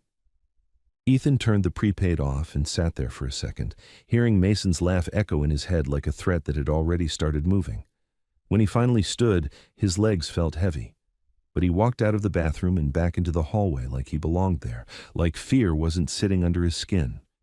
He had done what he could do. Now the adults had to prove they would do theirs. Ethan sat through the rest of the school day like his body was there, and his mind was already at the river. Every laugh in the hallway sounded sharper. Every slammed locker felt like a countdown. Kara's instructions had been clear. Stay inside, don't confront, don't tip them off. But the words he overheard behind the gym kept looping. Zip ties, picture, deputy blocking the road. That wasn't a prank. That was a message. At 3:18 p.m., his prepaid buzzed once. Kara. "Go home, lock the door. If you leave school, go straight there." Ethan typed back with stiff fingers. "Ethan, wait, what about Harper?" The reply came fast. "Kara, we're handling it." We sounded like adults in systems and plans. Ethan wanted to believe that was enough. He left school at dismissal, kept his head down, took side streets. His bruises were starting to yellow at the edges, but the pain felt fresh anyway. He made it to the trailer park and forced himself through routine. Check on his mom, put soup on the stove, make sure her pill bottle was full. Marianne watched him with that quiet, mother knowledge that knew a storm was nearby. "You're not okay," she said softly. Ethan kept his voice steady. "I'm just tired." Marianne held his face between her hands, careful around the swelling. "Promise me you won't do anything stupid." Ethan swallowed. The promise stuck in his throat. "I won't do anything," he said, which was almost true. At 6:42 p.m., the prepaid buzzed again. Rook. Stay put. Ethan stared at the screen until the letters blurred. He set the phone down and paced the kitchen like a trapped animal. He tried to picture Harper safe behind a locked door, tried to picture Mason and Tyler backing off because paperwork existed. Then his regular phone lit up on the counter. He'd turned it back on just long enough to check for any message from Kara. Unknown number. A single text appeared. "If you want to be a hero again, come watch." A pin-dropped location followed. Old River Road. Ethan's hands went cold. He didn't know if it was Mason trying to bait him or something worse. Either way, it meant they were moving. His mom coughed from the couch, and guilt hit him like a punch. He grabbed a notebook, scribbled a note, "Back soon, soup is on low, call me if you need me," then hated himself for how small it looked on paper. He turned off the kitchen light and slipped out the back door. The air outside was sharp and wet. He walked fast at first, then faster, sticking to tree lines and yards, avoiding main roads. The river was a black ribbon cutting through town, and Old River Road ran alongside it like a secret. By the time he reached the edge of the woods near the boathouse, his lungs burned. He crouched behind a fallen log and listened. The river moved slow. Wind pushed through bare branches. Somewhere close, an engine idled, then shut off. Ethan peeked through the trees. The boathouse sat half-collapsed on pilings, boards warped and gray. 2 trucks were parked on the dirt turnout with their lights off. He recognized one, the same pickup Tyler drove. A second vehicle sat farther down the road, angled like it was blocking traffic. Deputy Carver. The county SUV's hazard lights blinked lazily, like a construction scene. No cones, no signs, just a badge and an implied threat. Ethan's pulse hammered. He fumbled the prepaid out, kept the screen dim under his palm, and typed a message to Kara. "Ethan, they're here. Carver's blocking the road. Tyler's truck, boathouse." He hit send and held his breath. A minute later, headlights appeared on the far bend. One set, then another behind it, moving slow. A dark sedan rolled up to Carver's SUV and stopped. Carver leaned into the driver's window like this was routine. The sedan crept forward, past the block, and turned into the turnout by the boathouse. Ethan's stomach dropped when he saw who stepped out. Harper, hood up, phone in hand. She looked around once, wary, like she already knew it was wrong. But she still walked forward, drawn in by something Ethan couldn't hear. Maybe a text, maybe a threat, maybe a lie that sounded urgent enough to override caution. Ethan's body wanted to surge out of the woods and grab her. He stayed frozen because movement would get him seen. Mason Klein emerged from behind Tyler's truck like he'd been waiting in the dark. Tyler came with him. Brent hovered a step back, shoulders tight, face pale under the moonlight. Harper stopped mid-step. Her posture changed instantly, ready, alert. She turned as if to go back to the car. Mason's voice carried, "Relax, we just want to talk." Harper's reply was sharp. "Move," Tyler laughed. "See? Attitude. That's why we're here." Ethan saw Harper's hand tighten around her phone. She lifted it slightly, recording or calling. Mason stepped closer fast. "Don't," he warned. Harper backed up a step. "Touch me and you're dead." Mason smiled like that line amused him. "That's the thing, Harper. You think your dad makes you untouchable, but you're here alone, and nobody's watching." Ethan's jaw clenched so hard, his teeth ached. In the distance, Deputy Carver stayed near his SUV, body turned away, pretending the river was fascinating. Tyler reached into his pocket and pulled out white zip ties. Brent's eyes darted to them, then away. Harper's voice went cold. "You're stupid." "Maybe," Mason said, "but we're about to be memorable." Tyler lunged. Harper twisted sideways, faster than Ethan expected, and Tyler grabbed a fistful of her sleeve instead of her arm. Fabric tore. Harper drove her knee up into Tyler's thigh. He cursed and stumbled. Mason moved in, grabbed Harper by the wrist. Harper jerked hard, trying to break free. Ethan's instincts finally snapped the leash. He burst from the woods and sprinted across the dirt, shoes sliding in mud. "Harper!" Every head turned. For 1 second, Harper's eyes locked on Ethan's. Shock, then understanding, then a flash of fury like she wanted to scream at him for coming. Mason's face lit up with satisfaction. "Well, look at that," he said. "He came." Tyler recovered and swung at Ethan. Ethan ducked, felt the punch graze his ear, then slammed his shoulder into Tyler's chest. They both went down in the dirt. Ethan didn't try to fight clean. He fought to make noise. He shouted loud, raw, "Help! Somebody call 911!" Carver didn't move. Tyler scrambled up and kicked Ethan in the ribs. Pain exploded. Ethan sucked in air and forced himself upright anyway. Harper tried to wrench free again, but Mason had her wrist locked. He yanked her close, hard, and for a split second, Harper's phone slipped from her grip and hit the ground. Mason looked at Ethan over Harper's shoulder. "You just don't learn," Brent hovered, trembling. "Mason, man, this is—" "Shut up," Mason snapped. "Do your job." Tyler grabbed Harper's arm from behind and tried to slap a zip tie around her wrist. Harper thrashed, elbowing backward. Tyler cursed again. Ethan lunged for Harper's phone on the ground, snatched it up, and hit record with his thumb. The screen shook as he held it out, filming faces, filming hands, filming the zip ties. "Smile," Ethan rasped. "It's all on video." Mason's eyes flashed. "Take it," Mason barked. Tyler moved toward Ethan.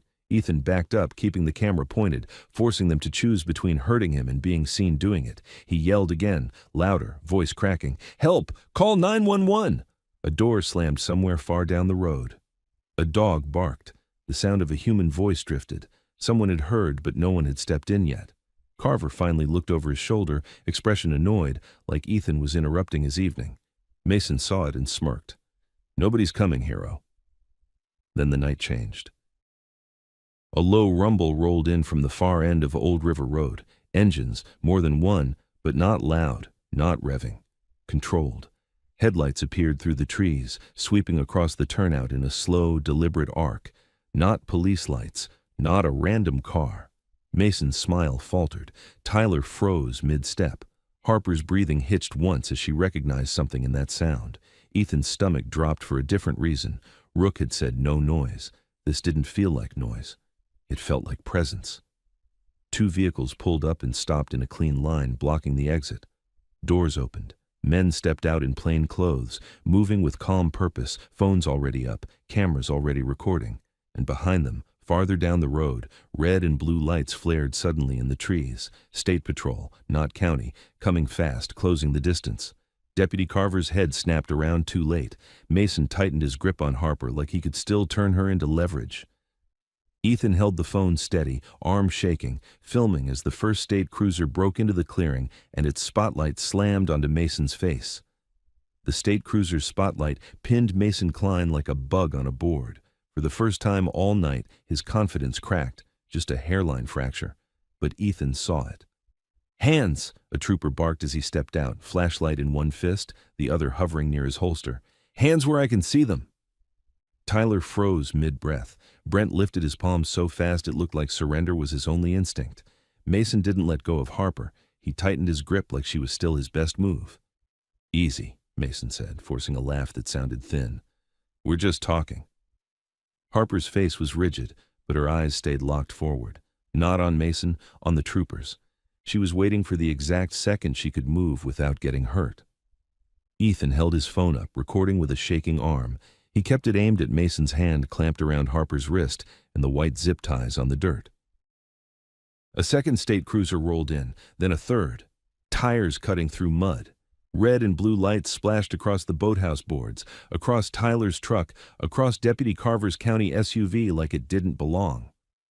Carver finally stepped away from his vehicle, irritation turning into something sharper when he realized these weren't his people.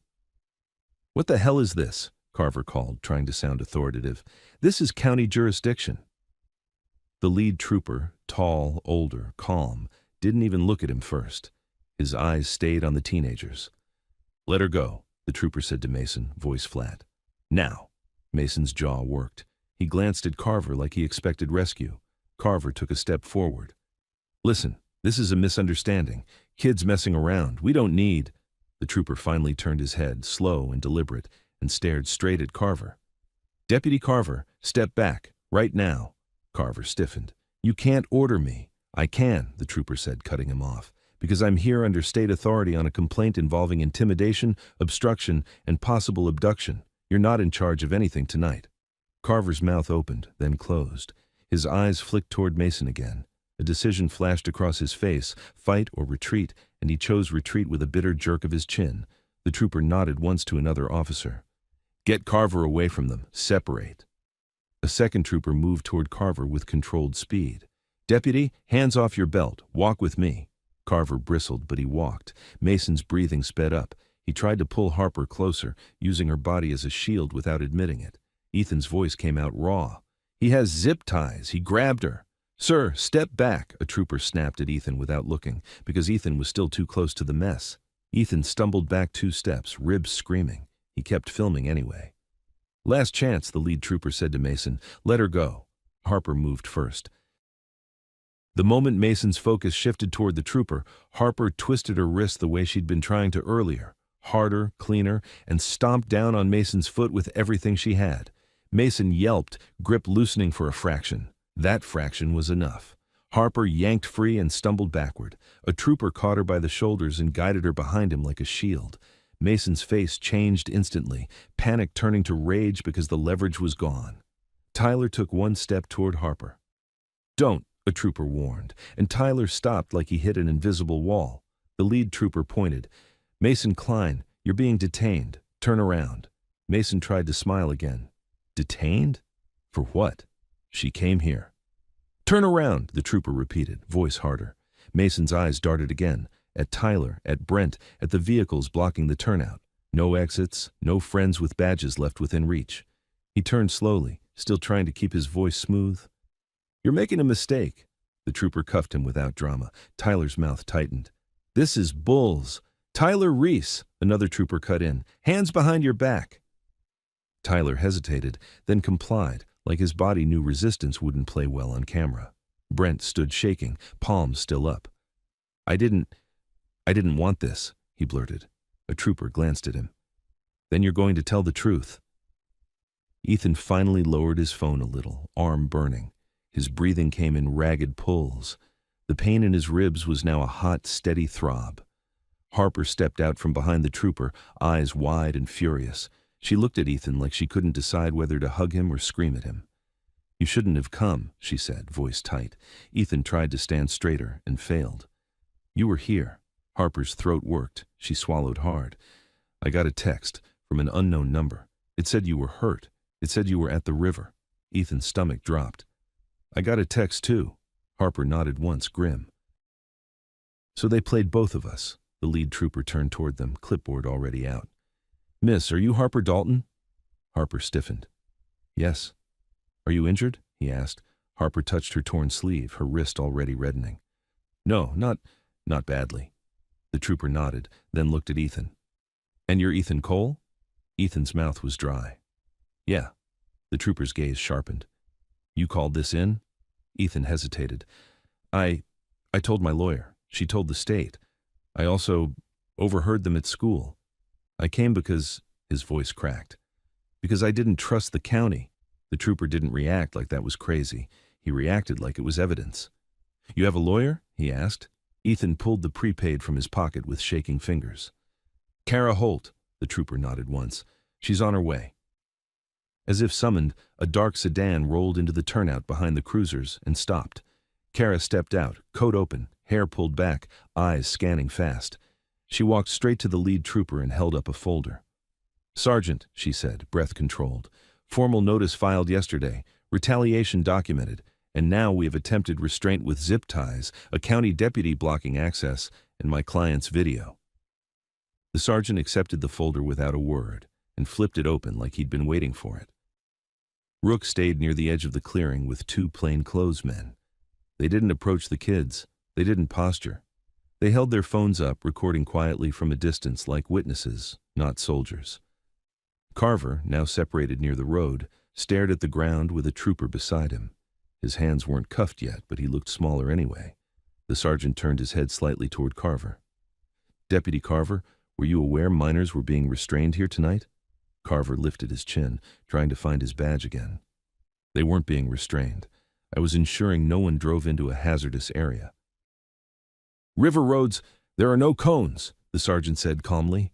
"No posted work order, no dispatch log. We'll verify." Carver's jaw tightened. This is political. Kara's voice cut in like steel. It's documented. The sergeant nodded once, then turned back to Harper. Miss Dalton, I need your statement, in your words. What did you receive? What did you believe? And what happened when you arrived? Harper nodded, breathing hard, then spoke clearly. She described the text. The lie about Ethan. The moment Mason appeared. The zip ties. The attempt to grab her. Ethan listened, and the more Harper talked, the more he realized how close they'd come to it going differently. A slip. A hit. A dark river. When Harper finished, the sergeant looked at Ethan. Your video. I need it. Ethan's fingers tightened around the phone. Letting it go felt like handing over the only weapon he had. Kara held out her hand. I'll take custody of the device and provide a forensic copy. Chain of custody stays clean. The sergeant studied her for a beat, then nodded. Do it. Now. Kara took Ethan's phone gently, like it mattered because it did. She powered it down and slid it into an evidence bag she'd brought herself. Ethan exhaled shakily, suddenly empty-handed. Tyler, cuffed near his truck, started talking loud, desperate. This is insane! We didn't do anything! She came here! Brent's voice broke. Stop! Just stop! You had zip ties, Tyler. Tyler whipped his head toward Brent. Shut up! A trooper stepped between them. Not a word. You'll speak when asked. Brent's eyes darted to Ethan and Harper. He looked terrified, but there was something else there too. Regret, and the awareness that Mason had dragged him into a line he couldn't cross and still pretend he was a good kid. The sergeant motioned toward the boathouse. Search the structure. Check for weapons, restraints, anything else. 2 troopers moved in, flashlights cutting through gaps in the boards. Dust swirled. The river slapped softly under the pilings. One trooper called out a moment later. Sergeant, found a bag. They emerged holding a black duffel. The sergeant unzipped it with gloved hands. Inside, more zip ties, a roll of duct tape, a cheap prepaid phone, a printed photo of Harper, school ID photo pulled from records. Harper's face went white. Ethan's stomach dropped through the floor. This wasn't improvised. It was planned. The sergeant's eyes hardened. He looked at Mason, still cuffed, still trying to look untouchable. Mason didn't speak now. He just stared, breathing fast because the bag had spoken for him. Kara's voice was quiet but sharp. That's intent, the sergeant nodded slowly. Yes, ma'am. It is. Ethan swayed slightly, pain catching up now that the adrenaline was draining. Harper saw it instantly and grabbed his elbow. Sit, she ordered, steering him toward a low stump by the trees. Ethan tried to protest and failed. He sat, ribs on fire. Harper's hands shook as she looked at his face. You're hurt. I'm fine, Ethan lied automatically. Harper's eyes flashed. Stop saying that. Ethan let out a breath that sounded like a laugh but wasn't. Okay. Across the clearing, Kara stepped aside and made a call, voice low, urgent. Ethan couldn't hear the words, but he saw her posture change, stiffen, then sharpen like she'd been handed new information. She turned back toward Ethan fast. Ethan, Kara said, voice tight. Your mother. Someone was just seen near your trailer. Ethan's blood went cold again. Ethan's whole body went cold so fast it felt like he'd been shoved into the river. What? He rasped. Kara's eyes were locked on her phone screen, jaw tight. A neighbor called the clinic backline I used. Someone in a county jacket was seen near your trailer. Not knocking, not talking, just walking the perimeter. Ethan shoved himself up from the stump, pain knifing through his ribs. My mom's alone. Ethan, Kara said sharply, stepping into his path. Listen to me. You don't run in blind. That's what they want. I'm not leaving her, he snapped, voice cracking. Harper grabbed his sleeve. We go smart, she said, breathing hard. We go with people who can legally be there. The state sergeant turned as if he'd been listening the whole time. Address? Ethan blinked. What? Your address, the sergeant repeated, already motioning to one of his troopers. If there's a credible intimidation report tied to an active case, we respond. Ethan's throat tightened. He forced the words out. Cedar Ridge Trailer Park, Lot 14. The trooper relayed it over the radio, static, then a calm reply. Copy. Kara's voice cut back in. Sergeant, I want it on record that county units have already engaged in harassment and intimidation. If anyone from county touches that trailer, I want body cam and names. The sergeant nodded once. You'll have it. Ethan's hands shook. He looked at Rook at the edge of the clearing. Rook didn't look dramatic. He just said, I've got eyes close. Send them, Ethan said, and hated the desperation in his voice.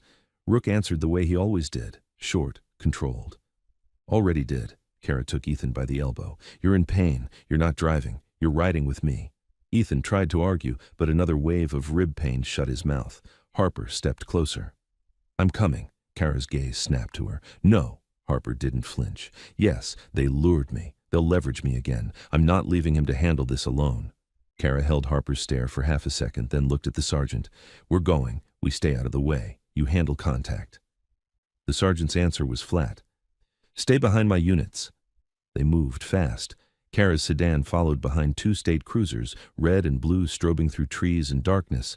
Ethan sat in the passenger seat, one hand pressed to his ribs, the other clenched around the prepaid phone like it could anchor him.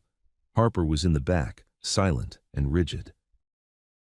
Ethan tried his regular phone and got one bar, then nothing. He tried again, no signal. The trailer park always had dead spots, and tonight it felt intentional, like the town itself wanted him cut off. Kara drove with both hands on the wheel, eyes sharp, voice low. When we arrive, you do not run, you do not engage, you let the troopers do their job. Ethan's voice came out raw. If she's hurt, she won't be, Harper said, but it sounded like she was trying to convince herself too. The cruisers turned onto Cedar Ridge's cracked entrance road. Porch lights and cheap string lights glowed in patches. A dog barked, curtains twitched. People sensed trouble the way animals sense storms. Ethan's chest tightened when he saw Lot 14. His trailer was dark, no living room light, no TV glow, just a thin rectangle of black. Mom, Ethan whispered, already reaching for the door handle. A trooper's spotlight swept the lot. It caught movement near the side of the trailer, a figure stepping back into shadow. Contact right side, a trooper said over the loudspeaker. Ethan's heart slammed. He saw it too, someone in a jacket, hood up, moving fast along the skirting. Stay in the car, Kara snapped. Ethan didn't hear her. His body moved on pure terror. He shoved the door open and stumbled out, ribs screaming. Ethan, Harper called, then was out of the car too, running after him. A trooper cut between them and the trailer, arm out like a barrier. Back! Back now! Ethan's voice broke. My mom is in there! The sergeant's voice boomed from behind. Secure the perimeter! Two troopers sprinted along the trailer's sides, flashlights slicing the dark. One cut toward the back steps, another covered the front door. Ethan tried to push forward again, and the trooper blocked him with a firm hand. Not rough, just immovable. Ma'am, the sergeant called to Kara. Is your client's mother ambulatory? Kara answered fast. Chronic respiratory condition. She can move, but slowly. Copy, the sergeant said. Ethan heard a thump from the rear of the trailer, a shout, then the sound of running feet on gravel. Stop! A trooper yelled. A figure burst into the open and sprinted toward the park's exit. The spotlight caught him for a split second. County jacket, jeans, hands gloved. Not a teen, an adult. The man ran like he'd done this before. A trooper chased. On foot, eastbound! Ethan's lungs burned. He tried to follow and nearly folded from pain. Harper grabbed him around the waist, holding him up. Look at me, she said hard. Don't fall. Stay here. Ethan's eyes were locked on the trailer. Mom, he kept whispering, like saying it could keep her alive. The rear door of the trailer jerked open and a trooper stepped out, flashlight up. Ma'am, the trooper called. Marianne Cole! No answer. Ethan felt the world tilt. She doesn't hear well, he started. The trooper disappeared back inside. Kara moved in beside Ethan, voice tight but controlled. Breathe, he's checking. Ethan couldn't. His throat felt sealed. Inside the trailer, a crash sounded, like a drawer being yanked open, then another. They were in her house, Harper whispered, fury and fear mixing into something sharp. They went after her. Ethan's hands curled into fists so tight his fingers went numb. The front door opened suddenly. A trooper stepped out with Marianne behind him. She was upright, barefoot, wrapped in a thin robe. Her hair was mussed and her face was pale with terror, but she was alive. Ethan's knees almost buckled from relief. Ethan, Marianne cried, voice breaking.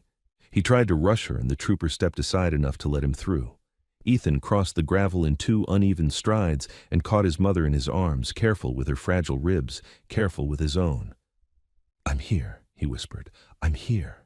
Marianne clutched him like he might vanish. "Someone was inside," she choked. "They were quiet. I thought it was you." Then I heard the back door. Her breath hitched into a cough. Kara was already at her side, pulling an inhaler from Marianne's pocket with practiced calm. "Slow breaths," she said. "We've got you." The sergeant stepped up, eyes scanning the trailer, then the lot. "Ma'am, did you see the intruder?" Marianne shook her head, shaking. "I saw a shadow. I heard drawers. Then the back door slammed." Ethan pulled back just enough to see her face. "Did they take anything?" Marianne's eyes went wide like she remembered something and hated it.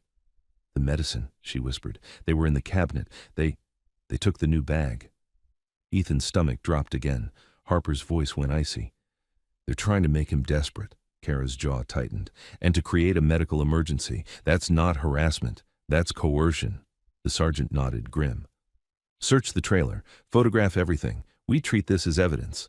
A trooper moved past them toward the kitchen. Another stepped to the back steps and radioed. "Forced entry. Back latch damaged." Ethan stared at the trailer like it had betrayed him. His mom's hands trembled against his hoodie. The trooper in the kitchen called out, "Sergeant, there's something here." Ethan's blood went hot. "What?" The trooper stepped out holding a clear plastic baggie between gloved fingers. Inside was a small pile of white powder. Ethan froze. His mouth went dry. Kara's voice cut sharp and immediate. "Nobody touches that except forensics. Photograph it where it was found. Full chain of custody." The sergeant's face hardened as he looked from the baggie to Ethan, then back to the trailer. "Where was it?" he asked. "Under the sink," the trooper said, "taped behind the pipe." Ethan felt sick. He knew what this was. He'd seen it in town stories, how people got turned into criminals without ever doing a crime. Kara turned to Ethan, eyes fierce. "Do not say a word, not one." Ethan couldn't speak anyway. His mother stared at the baggie, confused and terrified, then looked up at him like she couldn't understand how her kitchen had become a crime scene. The sergeant stepped closer to Kara. "This is a plant." Kara nodded once. "Yes." The sergeant's jaw clenched. "Then we just caught someone escalating." Ethan's ears rang. Harper's hand was on his shoulder now, steadying him as if she could keep him from falling apart. A trooper jogged back from the road, breath hard. "Sergeant, suspect vehicle sighted near the exit. County unit, moving." The sergeant's head snapped up. "Go." Ethan turned toward the dark entrance road, his mother still clinging to him, and saw headlights surge at the far end of the trailer park, fast, fleeing, before the state cruiser's engine roared to life to chase it. The state cruiser tore out of the trailer park like it had been waiting for permission. Gravel, spit. Porch lights flickered as neighbors stepped to windows and pulled back fast when they saw the strobes. Ethan stood in the cold, holding his mother upright, her body trembling against his chest. Kara had Marianne's inhaler in one hand and her phone in the other, already speaking in a low, clipped rhythm that sounded like control. "Sergeant, I want that baggie photographed in place and sealed, full chain," she said, "and I want the entry point documented before anyone touches it." The sergeant nodded once, then barked orders. 2 troopers moved into the trailer with cameras. Another stayed at the steps, writing. No one smiled, no one made jokes. This wasn't Black River County anymore. This was the state, and the air felt different because of it. Marianne coughed hard, then sucked in a shallow breath. Ethan tightened his hold. "Mom, look at me," he whispered. "Breathe slow." Her eyes were wet and unfocused. "They took it," she rasped. "Why would they take your—" "Don't talk," Ethan said, voice breaking. "Just breathe." Harper stood to his right, fists clenched so tight her knuckles looked white under the flashing lights. She stared at the open kitchen window like she wanted to tear the whole trailer apart with her hands. Kara stepped closer, lowering her voice for Ethan alone. "This is exactly what we thought they'd do, plant and squeeze. But they made a mistake tonight." Ethan swallowed. "What mistake?" "They did it while state units are already on scene," Kara said. "They did it while you're already an active complainant, and they left a trail." A trooper appeared in the doorway holding a small plastic evidence bag. Inside, torn duct tape, fibers from a glove, a tiny sliver of black rubber. "Sergeant," the trooper called. "Backlatch has fresh pry marks. No signs of forced entry on the front. Whoever it was knew to come in quiet." The sergeant took it, eyes hard. "Bag it, photograph, send to forensics." Ethan's phone, his regular one, buzzed once in his pocket even though he hadn't felt it ring all night. He didn't pull it out. He didn't want whatever poison was inside that screen. Then, from the entrance road, the sound of engines rose again. Fast, closing. A second set of red and blue lights swept into the park. Not county, another state unit. They slid to a stop near the entrance, blocking it. A trooper got out and jogged toward the sergeant. "We got eyes on the fleeing unit," he said, breath visible in the cold. "It bailed out 2 miles east. Driver ditched the vehicle and ran into brush. We're searching." The sergeant's face didn't change. "Vehicle secured?" "Yes, sir," the trooper said. "It's a county pool vehicle. Plate matches Black River Sheriff's Office." Ethan felt his stomach drop so hard he thought he might vomit. Harper's eyes flashed toward him. Kara's jaw tightened. "Say that again." "Black River Sheriff's Office vehicle," the trooper repeated. "We've got it." The night went quiet in Ethan's head, like the world had narrowed to that one sentence. The sheriff hadn't sent a friend. He hadn't sent a random deputy. He'd sent his own machine. Ethan looked down at his mother's face. Marianne was staring at the lights like she couldn't process the idea that the law had broken into her home. Harper's voice came out low and shaking with anger. "He tried to frame you." Ethan couldn't speak. His throat felt sealed. The sergeant turned toward Kara. "This goes beyond school bullying." Kara nodded. "It already did when he showed up at my client's porch at night." The sergeant looked at Ethan. "Ethan Cole, do you consent to a search of your residence for additional planted materials?" Ethan blinked. "Yes," he managed. "Yes, search everything." "Good," the sergeant said. "We clear your name with sunlight." Inside the trailer, troopers moved methodically, photographing cabinets, pulling out drawers, checking vents, lifting couch cushions, documenting everything before touching. It was slow torture watching strangers go through his life, but Ethan understood why it mattered. Sloppy searches were how lies survived. A trooper called out from the hallway. "Sergeant, medicine cabinet is open. Looks like someone rummaged. No meds inside." Ethan's hands clenched. "They took her prescription," he said, voice raw. Kara immediately turned to the sergeant. "Medical theft, coercion, add it." The sergeant nodded once and gestured to another trooper. "Call EMS. We're not risking a respiratory event." Marianne shook her head weakly. "No hospital." Ethan bent closer. "Mom, please," he whispered. "Just let them check you." Her fingers dug into his hoodie. She was scared of hospitals because they meant bills and judgments and pity. Ethan felt guilt burn behind his eyes, but he didn't let go. Headlights flashed again at the edge of the park. This time, a familiar plain sedan rolled in, Rook's car. He didn't park close. He stayed a respectful distance, engine off, lights out, like he didn't want to turn this into something it didn't need to be. He got out slowly and walked toward Kara, hands visible. The sergeant's gaze snapped to him immediately. 2 troopers shifted, ready. Kara lifted one hand. "He's with me," she said, firm. "Witness, not a participant." Rook stopped where Kara indicated and didn't step closer. His eyes went to Ethan and Marianne. A flicker of something, anger maybe, crossed his face, then vanished. "I've got confirmation," Rook said quietly to Kara. "The county unit that ran. It left from the sheriff's lot." Kara's eyes sharpened. "How do you know?" Rook's voice stayed level. "Camera across the street from the lot, timestamp. Driver wore a county jacket and gloves." The sergeant heard enough. He turned to one of his troopers.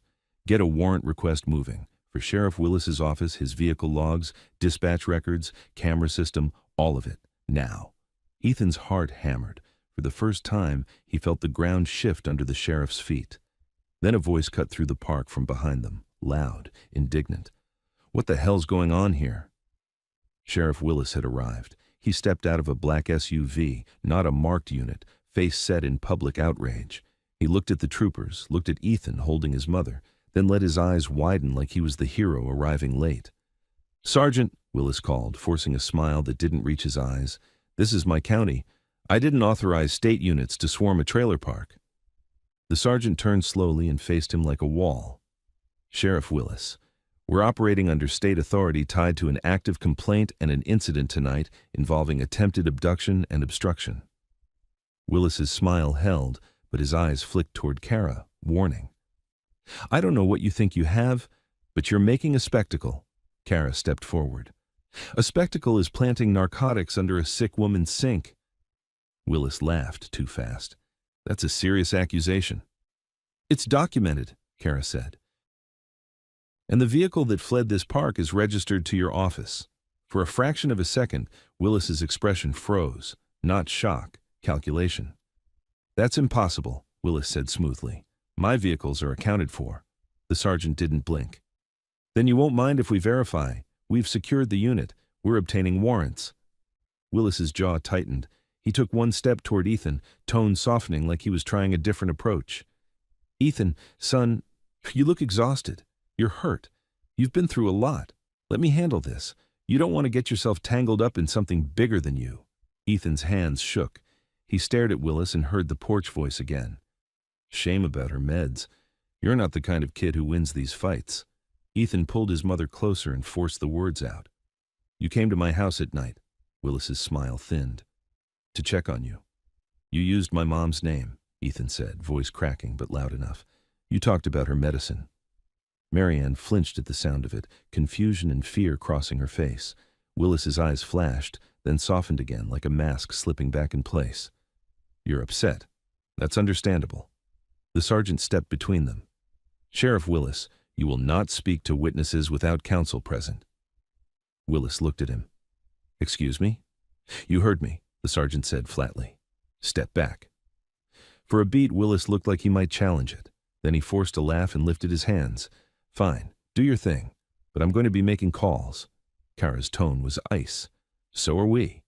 Willis turned, eyes scanning faces, and they landed on Harper for the first time. His smile returned, slow. Miss Dalton. Harper didn't answer. Willis's gaze lingered on her bruised wrist, then slid back to Ethan. This town eats kids alive, he said softly. You sure you want to be the one it starts with? Ethan felt Harper's hand on his shoulder, steadying him again. He didn't answer. He couldn't trust his voice. An ambulance siren wailed in the distance, growing closer. The sergeant spoke to Willis like he was reading a verdict early. Sheriff, you're going to wait over there. You're not interfering. Any interference is obstruction. Willis's smile tightened into something that wasn't a smile at all. He walked away slowly, but his eyes never stopped moving, never stopped measuring who was watching. Ethan held his mother as EMS pulled into the lot and stepped out with a stretcher. Marianne started crying quietly when they lifted her onto it. Ethan leaned close and whispered, I'm right here, over and over like a prayer. Kara moved beside the stretcher, speaking to the medic, handing over Marianne's medical info she'd already gathered. Harper stood near Ethan, face pale and furious. Rook stayed back watching the sheriff. Willis stood under a flickering streetlight with his hands in his pockets, looking calm for anyone who didn't know what calm was hiding. But Ethan knew, and as the ambulance doors closed, Ethan saw it clearly. The sheriff wasn't here to help. He was here to make sure fear stayed louder than truth. The ambulance doors shut with a heavy thud, and for a moment Ethan couldn't move. The red and blue lights kept strobing across the gravel like the world was still in crisis, even after the stretcher rolled away. Kara stayed beside him until the paramedics pulled out. You're going to the hospital, she told Ethan, not asking. You don't leave your mother alone with a county system circling her. Ethan's throat felt raw. They took her meds. They wanted her to panic, Harper said, voice shaking with rage. They wanted you to break. The state sergeant didn't look at Harper when he answered, but his tone was firm. We treat the theft as part of the intimidation pattern. We treat the baggie as evidence of an attempted frame. And we treat the fleeing unit as probable cause. Sheriff Willis stood under the flickering light like he was waiting for someone to hand him control back. When the sergeant's troopers started photographing Willis's SUV and asking for his phone number and unit logs, Willis's calm began to crack at the edges. You're out of your lane, Willis said, the smile gone now. You're going to regret making enemies in this county. The sergeant's reply was flat. Sheriff, step back. Willis's eyes flicked to Ethan. You think they're saving you, he said softly, almost conversational. They'll move on, and you'll still be the trailer kid who made a mess. Ethan didn't answer. He couldn't trust himself not to explode. Kara did it for him. Any further contact with witnesses is interference. Walk away. Willis held her stare, then turned and walked to his SUV like a man who still believed walking away meant he was in charge of leaving. 10 minutes later, Kara's car followed a state cruiser to the hospital. Harper came too, insisting without raising her voice. Ethan sat in the back seat, hunched, one arm tight across his ribs, watching the town blur past and wondering how many people in those houses had always known. At the emergency entrance, the hospital staff moved fast once they saw the state trooper escorting them. Marianne was taken in, oxygen placed, monitors attached. Ethan stood at the doorway until a nurse gently guided him to a chair. Kara knelt in front of him. "I need you steady," she said. "You're going to give one more statement tonight. Not about your mother, about what you overheard at school. The boathouse plan, Deputy Carver, the texts." Ethan swallowed. "They'll say I made it up." "They can say anything," Kara replied. "But you didn't just say it. You said it before it happened, to counsel, and it triggered a state response. That timing matters."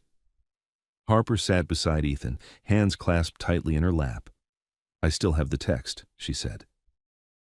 "The one that lured me," Kara nodded once. "Don't delete anything. Don't forward it. We preserve it."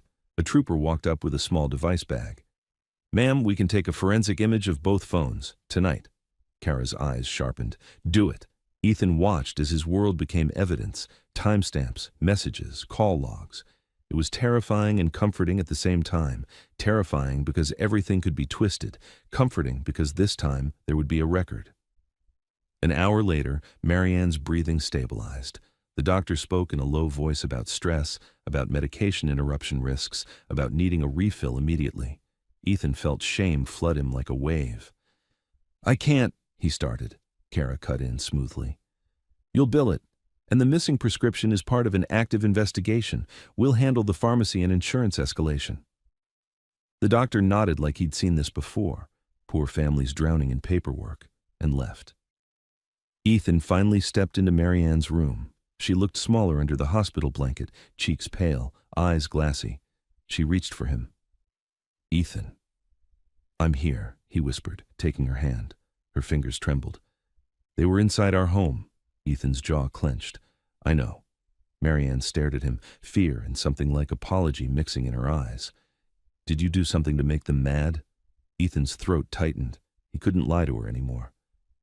"I stopped some kids at school from hurting someone," he said softly, "and the adults protecting them didn't like it."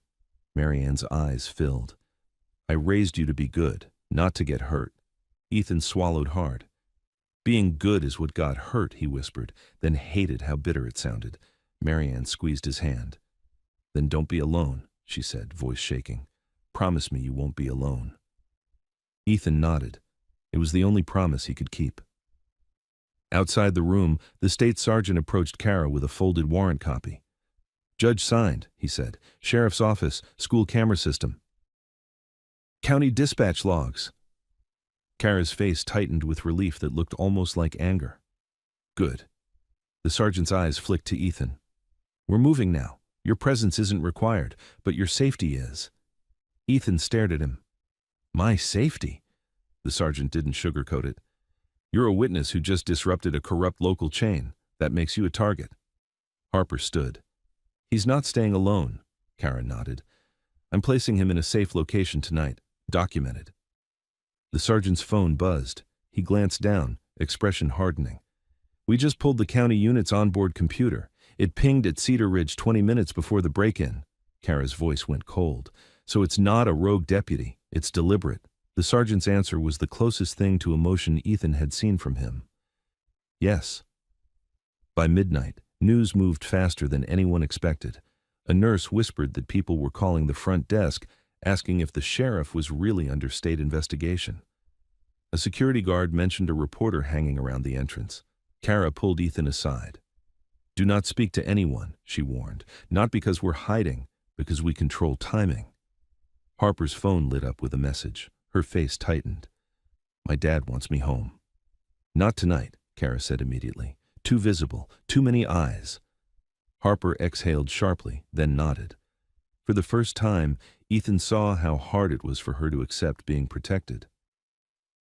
At 1:17 a.m., Rook appeared in the hospital hallway, alone, hands visible, posture calm. He didn't go near Marianne's room. He didn't act like he belonged.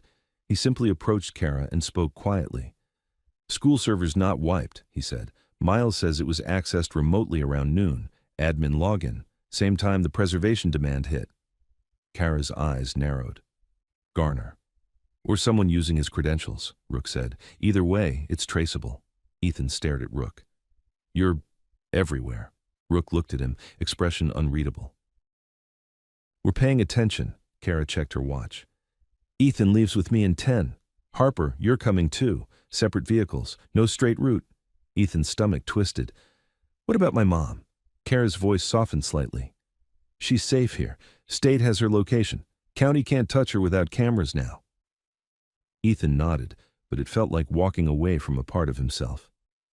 As they moved through the back exit, Ethan caught sight of a man near the vending machines, phone in hand, pretending to scroll. He looked up too fast, then looked away. Harper saw him as well. "Press," she murmured. Kara didn't stop. "Let them film us walking," she said. "They won't film who broke into a sick woman's home."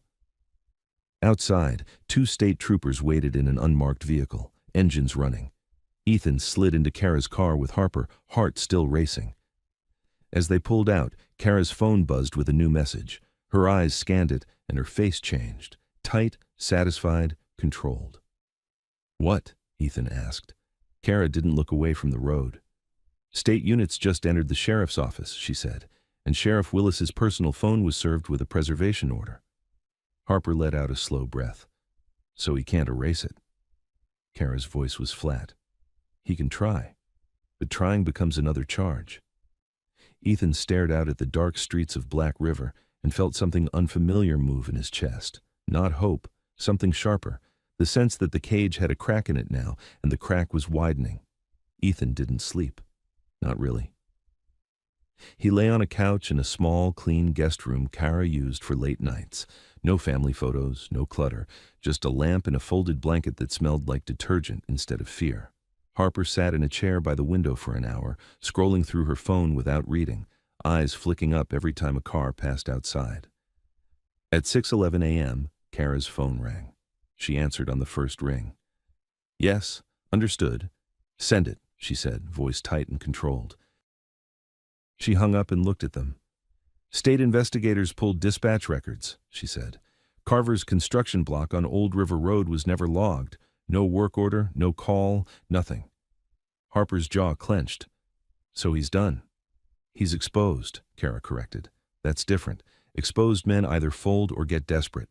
Ethan sat up, ribs aching. "What about my mom?" Kara didn't sugarcoat it.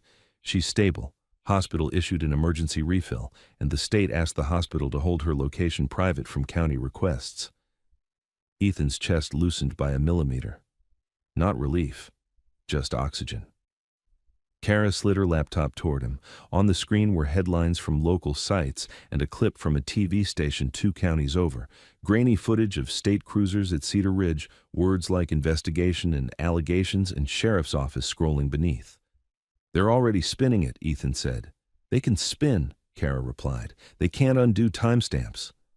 By noon, the first domino fell in public. School district emailed parents about a serious incident and external review. Vice Principal Garner was placed on administrative leave, pending investigation. Coach Ward didn't show up for practice. Mr. Dennison's classroom sat empty with a substitute teacher who wouldn't meet anyone's eyes. Harper read each update like she was swallowing nails. "They knew," she said quietly. "All of them." Ethan didn't answer. He was watching the bigger picture form, how the town worked when nobody challenged it, and how fast it shook when someone finally did. At 2:03 p.m., Kara got the call she'd been waiting for. She put it on speaker because Ethan deserved to hear it. "Ms. Holt," the state investigator said, voice clipped. "We executed the warrants.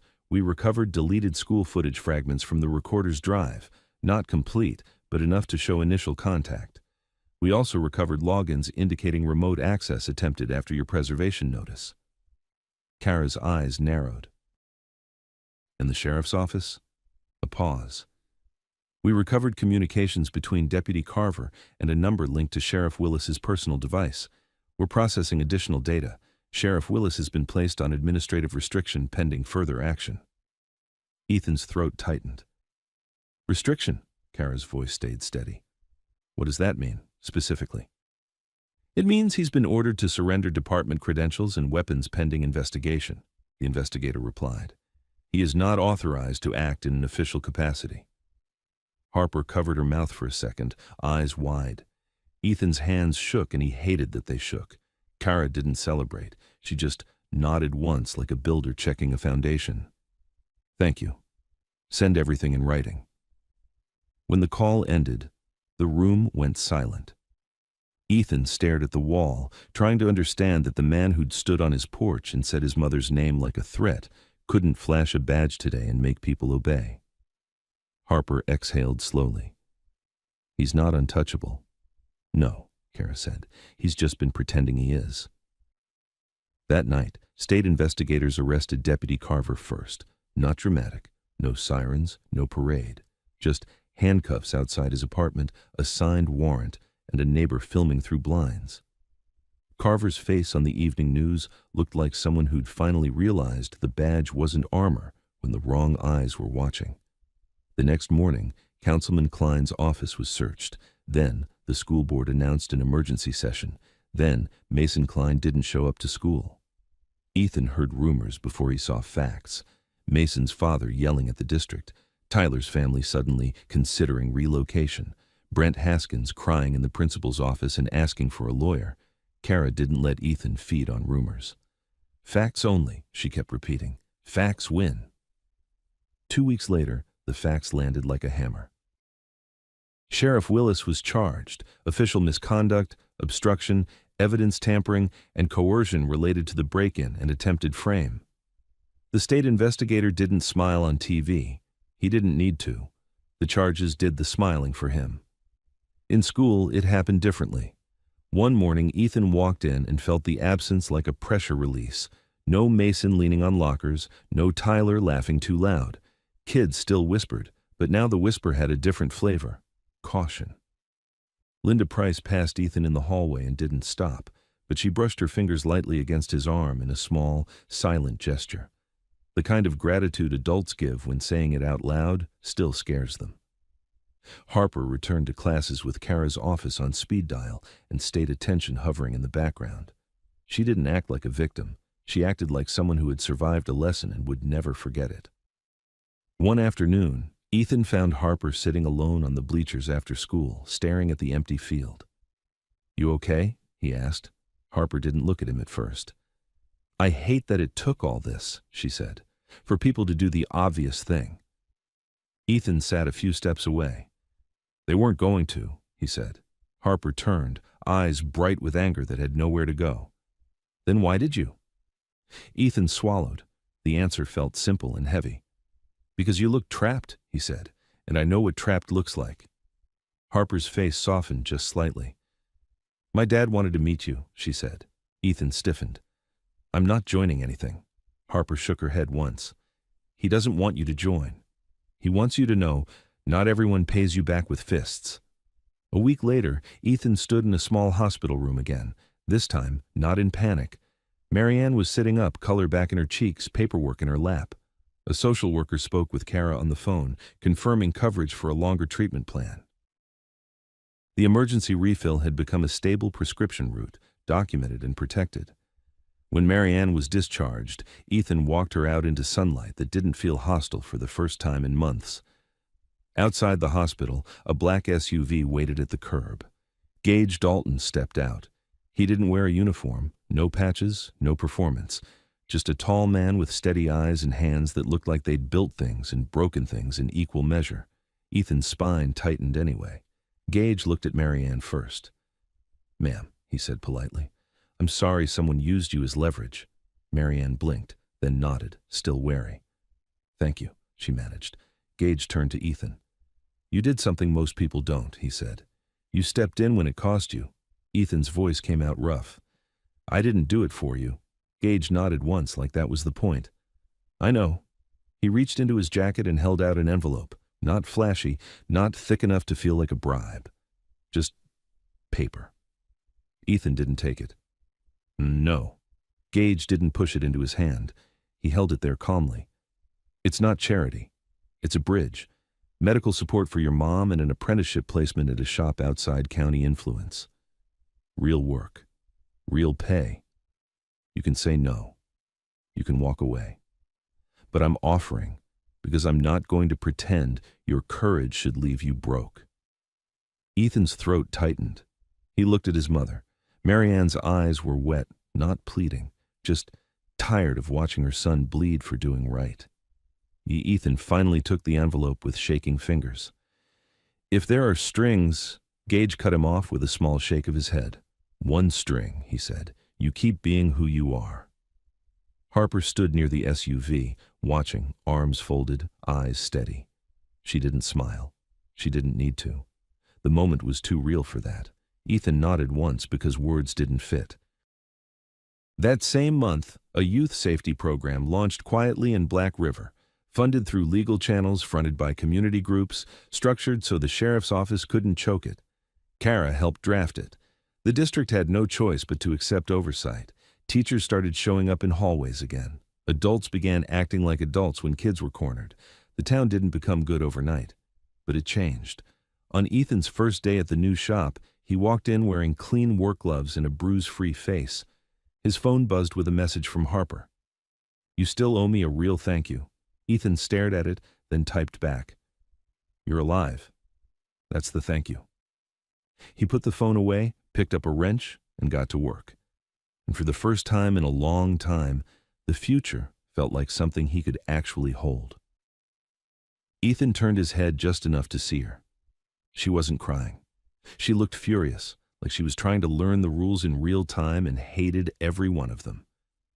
The bell shrieked. Mason glanced at the clock and backed off like he'd finished a chore. Lucky day, he said to Ethan. We've got class. He shoved Ethan one last time, hard, then walked away with Tyler and the third guy like nothing happened. The crowd melted with them. Laughter, footsteps, the whole hallway pretending it hadn't watched. Ethan slid down the lockers for a second, breathing through his nose because his mouth hurt too much. Harper crouched, picked up her fallen papers, then looked at him like she couldn't decide whether to thank him or beg him not to make it worse. Why did you do that? Ethan swallowed. Go to class. They're going to keep doing it, she said. Ethan wiped blood from his lip with his sleeve. Then don't be alone. Harper's gaze darted down the hall, measuring exits like she'd done it before somewhere else.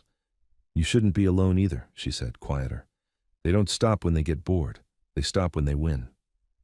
Ethan's eyes narrowed. You know them? I know the kind, Harper said. Her voice steadied. What's your name? He almost lied. Lying was safer. Then he saw the way she held herself, scared but refusing to fold. Ethan. Ethan, she repeated like she was locking it into memory. Thank you, and watch your back. She walked off fast, shoulders squared like armor. Ethan pushed himself up and headed for the nearest bathroom, 2 steps before a hand clamped onto his arm. Cole. Office. Now. Vice Principal Garner didn't sound angry. He sounded tired, like Ethan was paperwork. He guided Ethan past the front desk and shut the office door. Explain, Garner said, already sliding a form across the desk. Ethan stared at it. Apology. His name typed at the bottom. I didn't start it, Ethan said. Garner's mouth twitched. Mason Klein says you got aggressive. That's a lie. Garner tapped the paper. Sign it and we all move on. Ethan's pulse hammered. If he signed, Mason would know the system still belonged to him. If he didn't, Ethan would be the one punished anyway. That was the math of Black River. Ethan pulled the pen closer and wrote his own statement instead. Short, clean, names included. Mason, Tyler, what they did, who hit first. Garner read it, his face tightening as the names appeared. His desk phone buzzed. He glanced at the screen, then at Ethan, then answered with a voice that went extra smooth. Yes, Sheriff Willis. No, I understand. Yes, sir. Ethan sat very still. Garner hung up and set the receiver down carefully. You want to make enemies you can't afford, he said softly. Ethan met his eyes. They already chose me. The door opened before Garner could answer. Harper walked in. Garner stiffened. Miss Dalton, you're supposed to be in class. Harper didn't look at him. She looked at Ethan's swollen eye and the cut above his brow. Her jaw clenched. Tell him, Garner said, controlled. Harper's hands shook once, then stopped. They cornered me, she said. Mason hit Ethan. Ethan didn't touch them. The room went very still. Garner's smile returned, thin and careful. Thank you.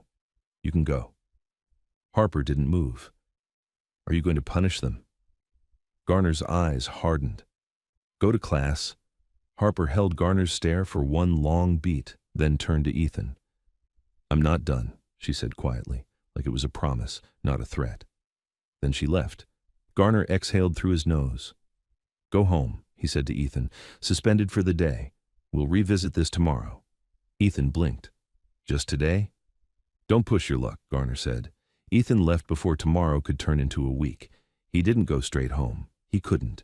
He needed the shift. O'Brien's car wash sat off Route 12 behind a row of dying bushes.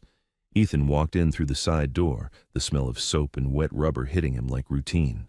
His boss, Mr. O'Brien, took one look at his face and swore under his breath. Jesus, kid, what happened? School, Ethan said. I can still work. O'Brien hesitated, then shook his head. I just got a call. Said you're not on the schedule today. Said if I let you on the property, I'll have problems. Ethan's stomach dropped. Who called?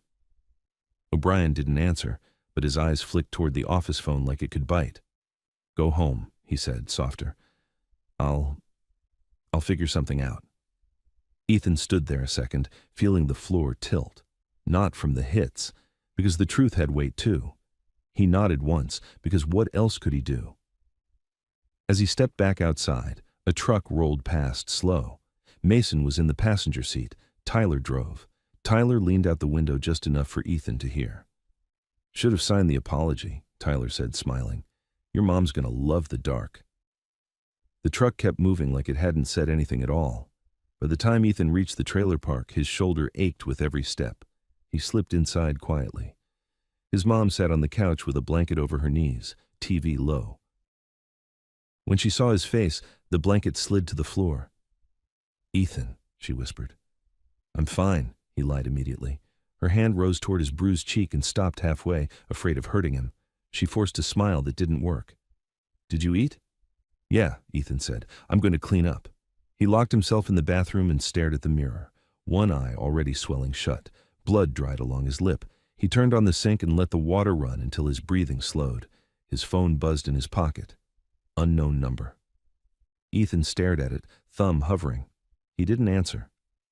Across town, Harper sat in the back seat of a black SUV with tinted windows.